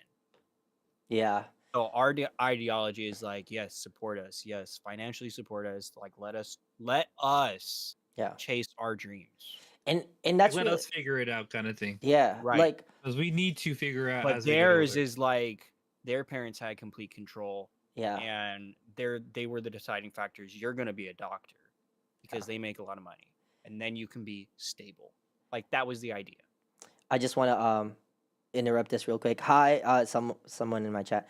Hi, Neely. Thanks for listening and thanks for joining the Twitch. And I really appreciate you even logging into Twitch just to be able to watch this today. We're talking about cultural differences. We briefly talked about even like Korean culture, and like Korean churches and like families in America just always going to Korean churches and stuff. Um, but yeah, I think it's great that it's funny. I want to put it out there to the public. I know I didn't ask either of you guys if I could announce this publicly, but Fierce is actually this is going to be his last podcast with us for a while. Um, More importantly, not because we're kicking him out. We're not definitely kicking him out. We don't. We're not kicking out anybody in this podcast, but it's more so that he needs to focus on his health, and need to prioritize that for now. And this is the reason why I think I wanted to talk about cultural differences in this last episode with Fierce for a while. I'm not saying forever, but because I wanted to get to know them a little bit more in a public space, but with intimate questions and more personal stuff. Because in the beginning of this, truthfully, I had already had the wrong assumptions, even with Wes's upbringing, and understanding of Fierce because of his background of being Mexican, Puerto Rican, and Japanese. So I really appreciate the conversation. I know we usually end it at 9 p.m., but if it's okay with you guys, let's go a little bit further. Let's end it at 9:30. I know there are some questions that you guys may have also that we want to touch base on. And I got to really learn a little bit more about our differences. I appreciate that. I think this is the first time I've ever heard someone say being white is an actual disadvantage to my life. Um, and it was such an interesting take when you said because of the idea that most white people are quick and easy to give up on things when it no longer suits them. Because in truth, yes, you're in America, they have such privilege and entitlement that it's easy for them to get anything and everything they want and with less effort than most people with different backgrounds, like cultural and ethnic backgrounds. It's easier for them to even get passed down generations of businesses because their white privilege has already given them that opportunity to have something that would just be passed down to them, where they put less effort in working or doing things than what we do. Hey, BK Studio, thank you for the follow. Wait, what? I definitely came in way too late. Yeah. Yeah, normally it ends at 9, bro. It starts at Yeah, 7:30, ends so- at 9. But we are going until 9:30 for this one. So thank you for joining us. Yeah, I think Yeah. I think it's just like I don't know, like I don't think all white people are like that, but I think that is like the stereotype. Yeah. Is that there's like the white privilege, right? But I don't think that I specifically have any sort of excuse me, any sort of like white privilege specifically. Like when everything happened when I first got a job and everything like that, that was like a shell shock for me. Mm, I thought I was just gonna go to school, like that was my plan. I was gonna go to college, I was gonna be a student full time, yeah. get a degree in 4 years, because that's just the normal Asian thing to do. Or like just in general, that's just a normal American thing to do Yeah. as like a millennial. But like that's not how it worked. But I think the advantage of the Asian side is that it shows historically how much work you put in. Yeah. Like you survive, you figure it out. No Yeah. matter what the odds are, no matter what the circumstances are, you're gonna figure it out because you don't want to end up lesser. Yeah. And I think that is an advantage of having the Asian cultural side that I've learned definitely like from my gung and even like my aunts and uncles. We don't always see like eye to eye, but there is that hard work ethic that I can only really thank them for. Mm, Because on the white side, my dad worked a lot, but I feel like he was also trying to avoid home. mm, interesting. That's Here, not work ethic. That's just avoidance. here, here's a nice, positive way of going through a more Hi, positive. Kevin. Here's Kevin! here's a more positive take on this cultural differences thing. I kind of want to end it on more positive notes. In your guys' cultural background or ethnic background, how did your family say "I love you" to you guys? Oh, this is something I feel like we're all gonna agree on. Yeah. Even What is though it? Mexican isn't Asian, but it's still like the same thing is food. Food? Hell no, I wasn't fed. Did you see how skinny I was? And I'm just kidding. Heck no, bro. Spanked on a daily. Okay, in what way? In what way? How would you say I food would is a love language like for? sharing food and preparing food is like a portrayal of love. And I feel as though it's very, very true for my mom because there was a certain stage in life where she just stopped making food Interesting. and stopped like providing that like resource for a time. But she really puts it in her all when she's like really like in depth with like loving that person, she'll really put in the effort for that dish. So our Oh chat gosh. from both your stream and my stream are agreeing. So Neely in my chat said, "Yeah, food for me is definitely a love language of my parents or like family members, telling them I love you. You know, like they love us." Um, Chat, I want to bring this to you guys too. Feel free to comment on this. Like, why do you guys agree? Like in your guys' background or ethnic background and cultural background, how was food a love language for y'all? Like, how did they present food in ways that proved that they cared for you? So like Wes, what you're saying, I mean that comes from your Chinese side, I'm assuming, right? Yeah. That when she puts effort in making that food, let's say the wontons, I mean, there's a lot of effort that needs to be made. There's some time that you need to consume to make wontons. It's you don't just microwave it like you get from Trader Joe's type shit. No, it's Like, the whole like wrapping and she, technique and everything. It yeah, takes so long. And then the soup base, that takes long too, yeah, making the mixture of the meat the mixture. broth, sometimes a day, 12 hours. Mom Yeah. worked full time and overtime, but still made effort to cook after work. See, Yeah, that's exactly. crazy. That gives me Exactly, goosebumps. Kevin. It gives me goosebumps because it brings back memories. Yeah, like although my mom didn't work growing up, she was a full-time mom at home because she was raising four kids. So I have three older siblings. She definitely like found ways to cook for us in different ways. So like my mom knows I love her Filipino spaghetti. But my brother loves her kare kare or like this curry style, peanut butter curry style Filipino dish. My oldest brother loves that from my mom. So when my mom is fighting with my oldest brother, she would go to me or my other siblings and ask us what kind of food we want to eat for lunch or dinner. And my brother won't get asked because she would be like, "Nope, I'm mad at you right now. I don't love you." See? I love She's my like, other I don't want to. kids. I love my other kids more No, right now than you. my mom is literally the She same would do that. way. She would do that. She stopped cooking food for us and she Yeah. started cooking food for her stepdad.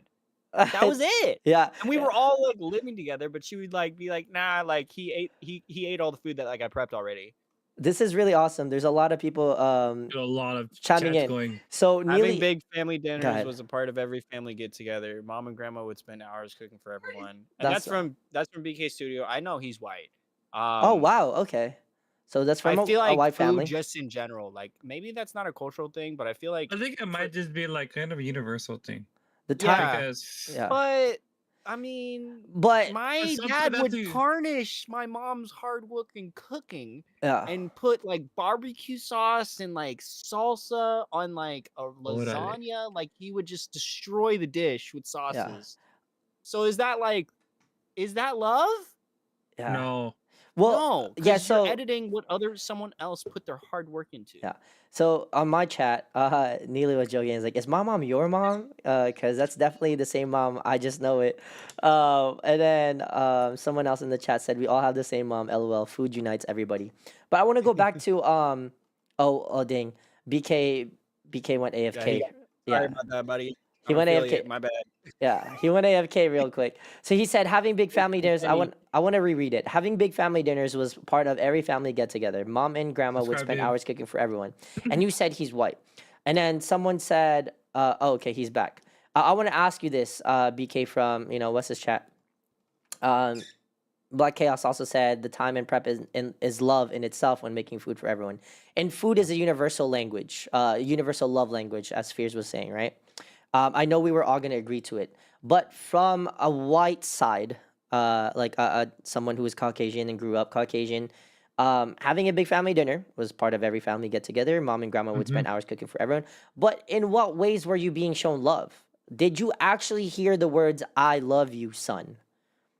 I think that's where I wanted to touch base with, because I Like know specifically hearing that. I know all of the Asians in the chat and us that grew up in an Asian family. Oh, damn, hell no. We would not hear the words "I love you." Those three Yeah, words would not. the food was a communication Yeah. of love. It was never actually vocabulary spoken until maybe when I was like an adult and like they lost Yeah. grasp of like me as a child. Yeah. and I'm gonna Yeah, go and stay. BK Then asked they're like, yeah, I like love yeah, you. Kevin, those words specifically, yes. We want to know if they specifically told you "I love you." yeah, did your mom or your grandma Not would just on your birthday. yeah, not just on your birthdays, but It's just on like like randomly, like random days. see, You know, yeah, my mom would say it all the time. And that's the like my mom. difference. I think that's the difference you know, that I wanted to get. In a white family, I think it's more common for them to be able to say it easily. I think there's just a lot of haha, it's kind of funny to say, but for a Caucasian family, there's a lot of freedom to do a lot of things and a lot of words to say. Um, you I love know, you, mom. Okay. uh, but not random. Yeah, Kevin, see, and though. then someone Kevin, I feel that. in my chat they said my mom said it, my dad not really, but definitely not randomly. So that's I think that's the cultural difference that I wanted to get to because yes, food is a very universal love language. It's I think it's because it's the easiest way, especially for Asian you know, Asian families Easier to for them be to say it. yeah, Asian or even Hispanic because I'm well actually Hispanic family are actually very Well, you guys are very intimate um, and yeah, you guys are well, here's the thing into though. your That emotions. my parents is actively, even now they say it. They'll say, "Oh, I love you, son." You know, they're not Shut like up, dude. Uh they're not like the normal hard Mexicans that are oh like really kind of they I don't hate want to how say loving your it, but parents are, dude. they're but look, I like what BK said. Even though my mom would say it, her actions didn't always show it. But I feel it and I agree with what you are saying. Um, even that alone, like I think even from an Asian background, yeah, like even if they were to say it, I think my family, my parents wouldn't have said it because they didn't know how to express the feeling. So the words wasn't enough to justify that. I think that's the reasoning why they chose food as a love language, the way that they would cook our favorite meals. Every time I go home to visit my bro, mom, Kevin, why? yeah. Oh, why do you have to say Oh that, my dude? gosh. Ah, Chat No, chat said I'm gonna say that bro, I'm gonna say this. This is kind of just say it. because I know he's being playful. I'm hoping to. He said Oh, my dad stopped saying I love you, but that's because he is R.I.P. Um, so rest oh. in peace to your I'm sorry, dad. brother. I'm Rest in so peace to your sorry. dad. I'm so sorry to what happened to your dad, but I mean that's an awesome thing for your dad to be able to say that to you openly. I think the only time I've ever heard, and one day if my dad ever sees this video and watches this and it gets clipped somewhere, I want you to know, Dad, I still love you. I appreciate you. But the only time I think I have ever heard him say, I love you to me was on a very, very bad time in my life where he thought he would actually lose me entirely. Um, and that was the only time he's ever said it. And I feel like that's what Asian parents do. Like they're never gonna say the words until it's too late to say it, and that's tough.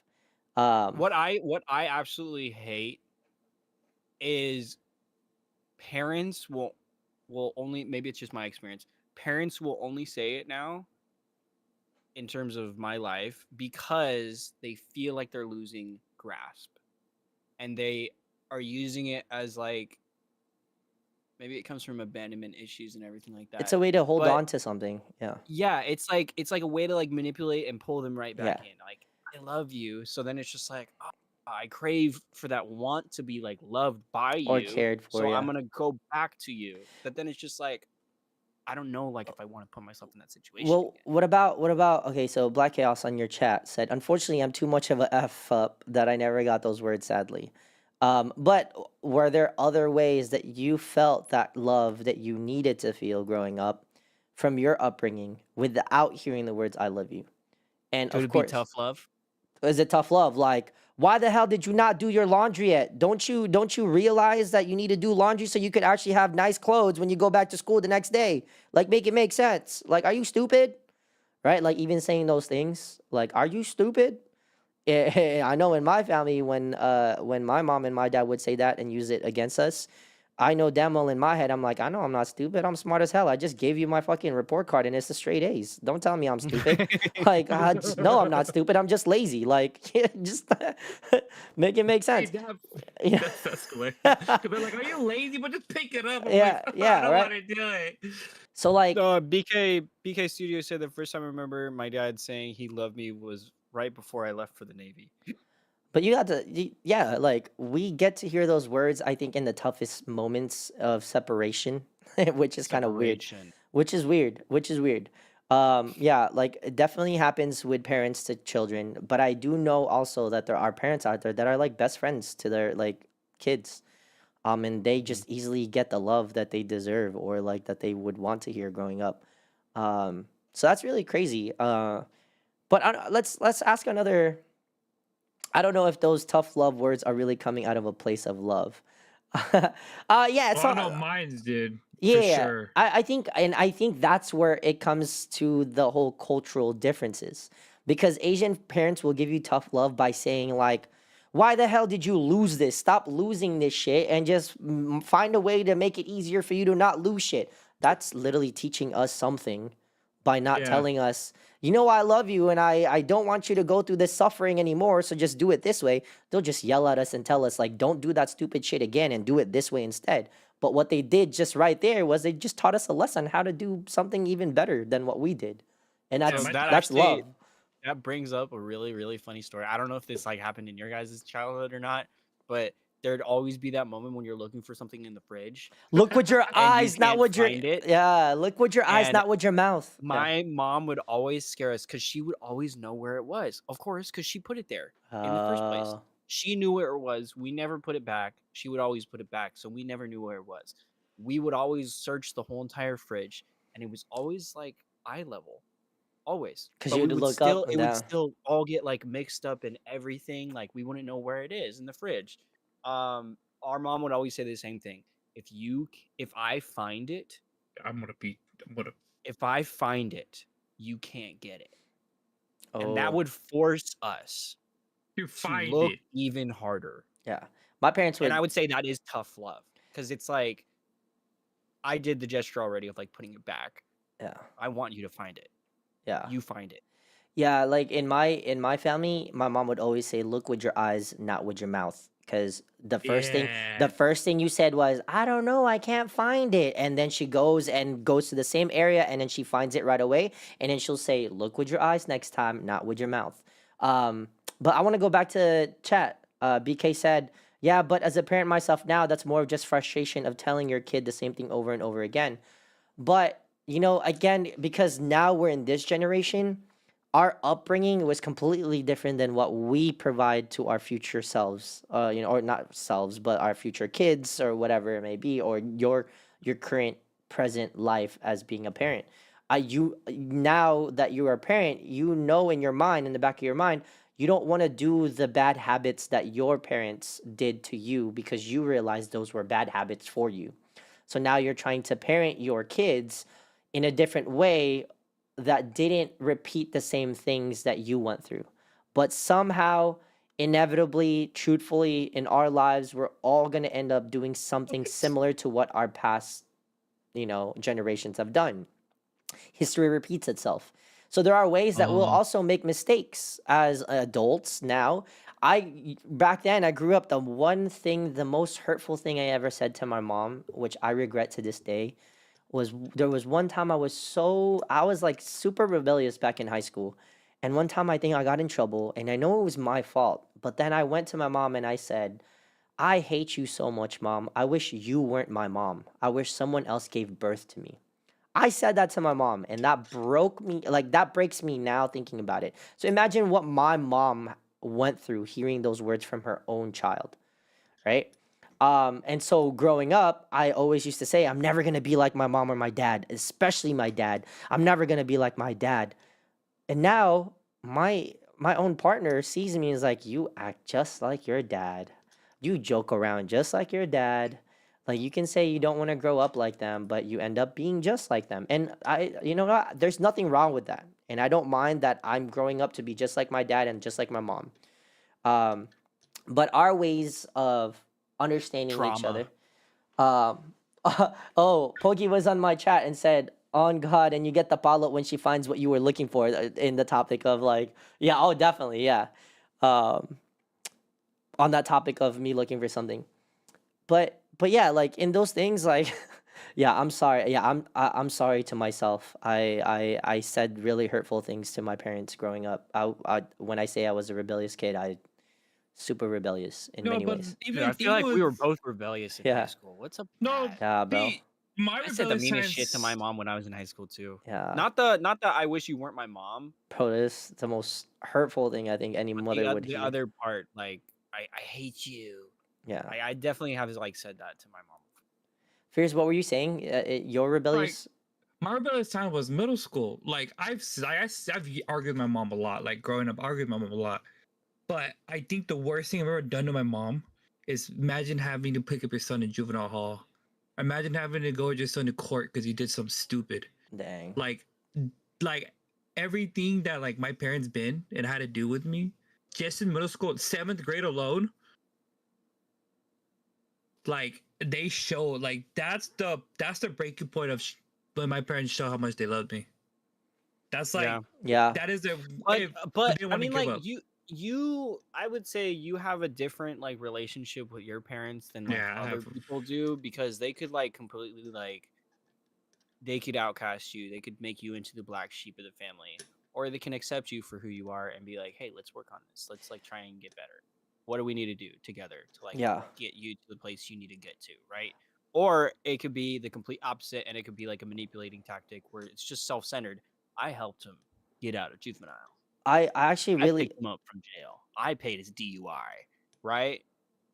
I actually really love this on the conversation that Fierce had shared, or the story that you've shared, but relating to what BK had said on the chat, in response to what I was talking about in terms of like love language and how our parents were and how I treated my parents because of the things that I never received in the meaning of love, right?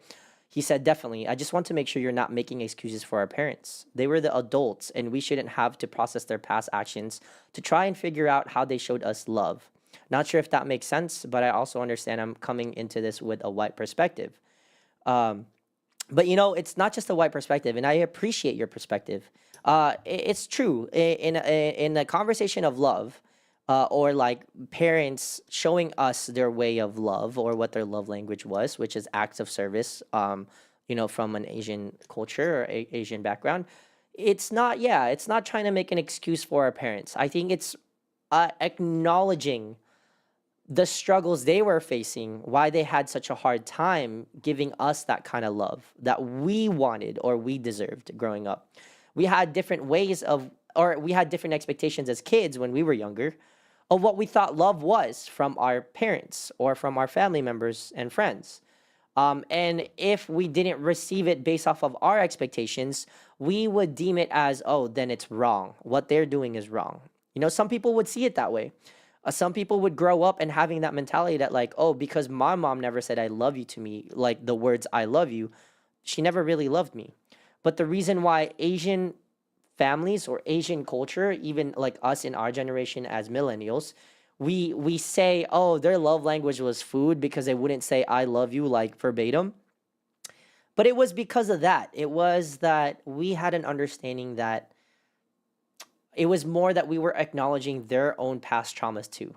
And we accept them for their past, despite their past traumas. We still love them for who they are.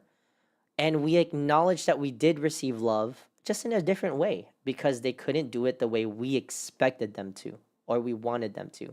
In a white family, it was easier to receive I love you verbatim, like for them to say I love you.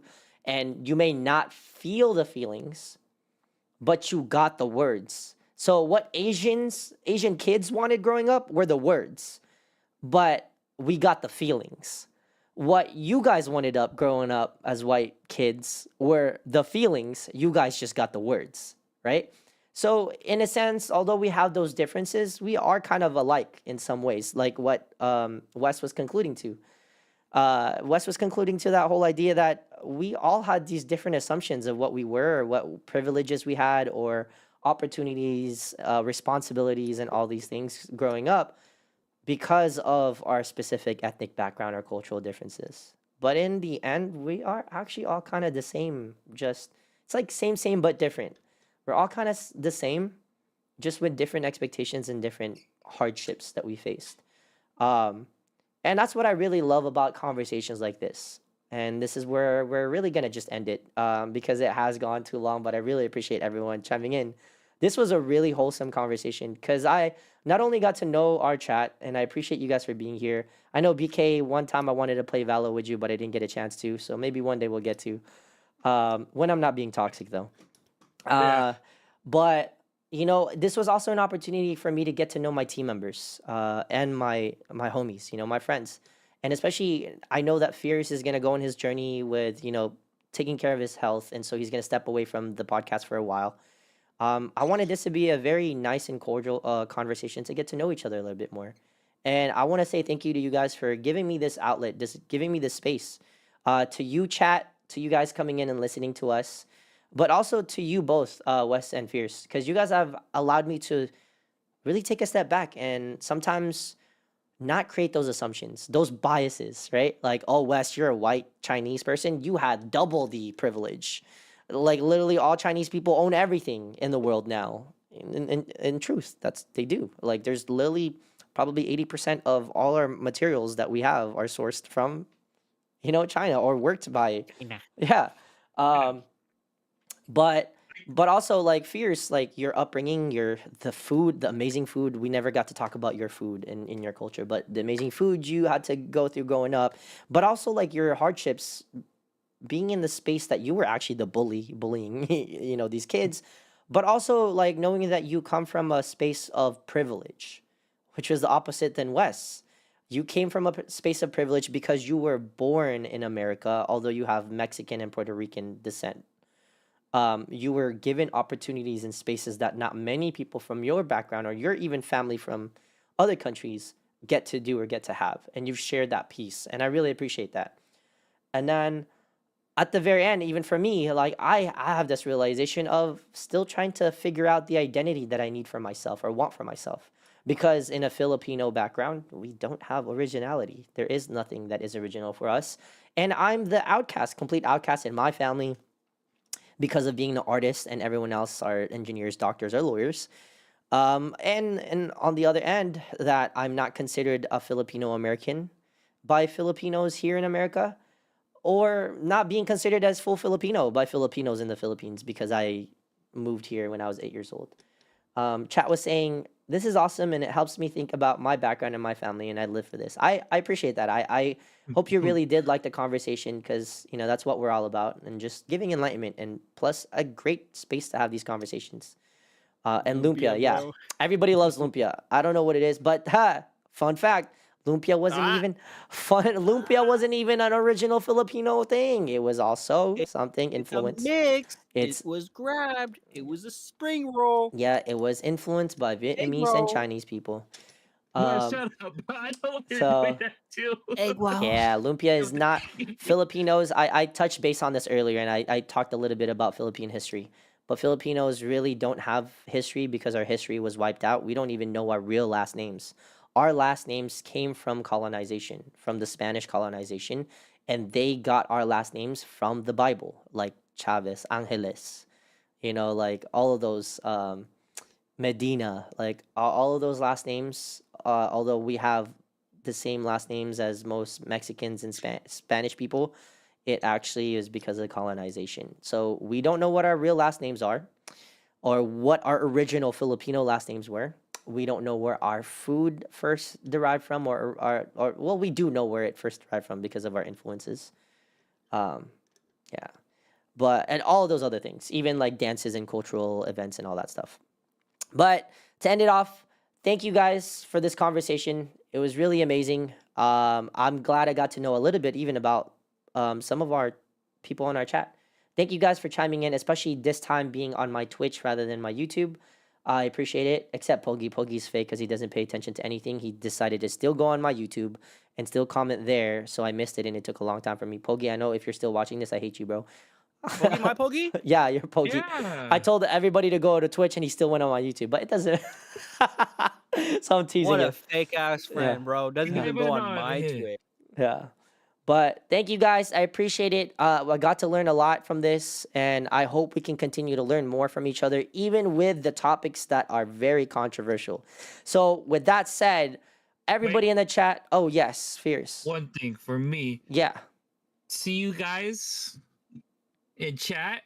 I'll be in chat while I'm doing my thing, but thanks for everything for being here, and I'll definitely chime in on these podcasts while I'm off, whatever I'm doing, either at the gym or taking walks.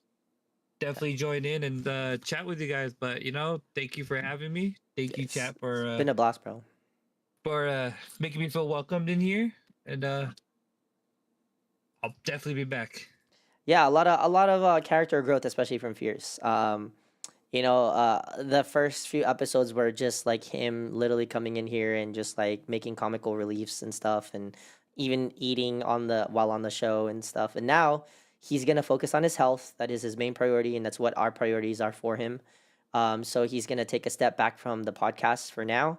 But we'll definitely see him again once things are settled and taken care of. So I appreciate everybody that has seen his character growth through the podcast, but also his personal growth because of the podcast itself. So thank you guys. I appreciate everybody watching this. With that said, like every Thursdays we are here 7:30 till 9 p.m. But in certain occasions like this, we made an exception and pushed it till 9:30. So I appreciate you guys for still even being here on the chat for this long. It's literally been 2 hours total of this podcast. We will be making clips of this and start posting it now all over social media. So feel free to chime in on those once you see those videos. Share them, repost them, like them, do whatever you want. I appreciate you guys.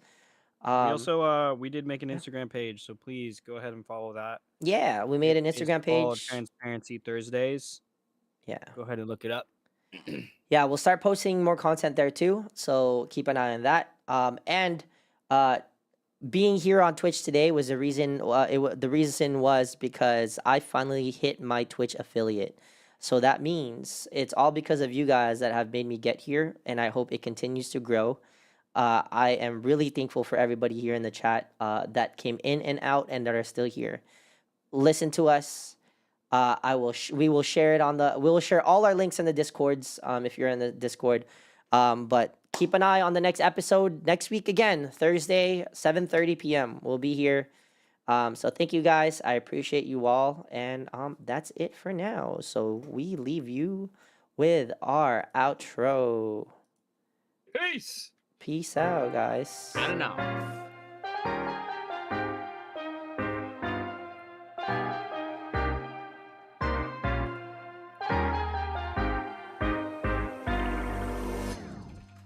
I gotta grab some. I'll be back.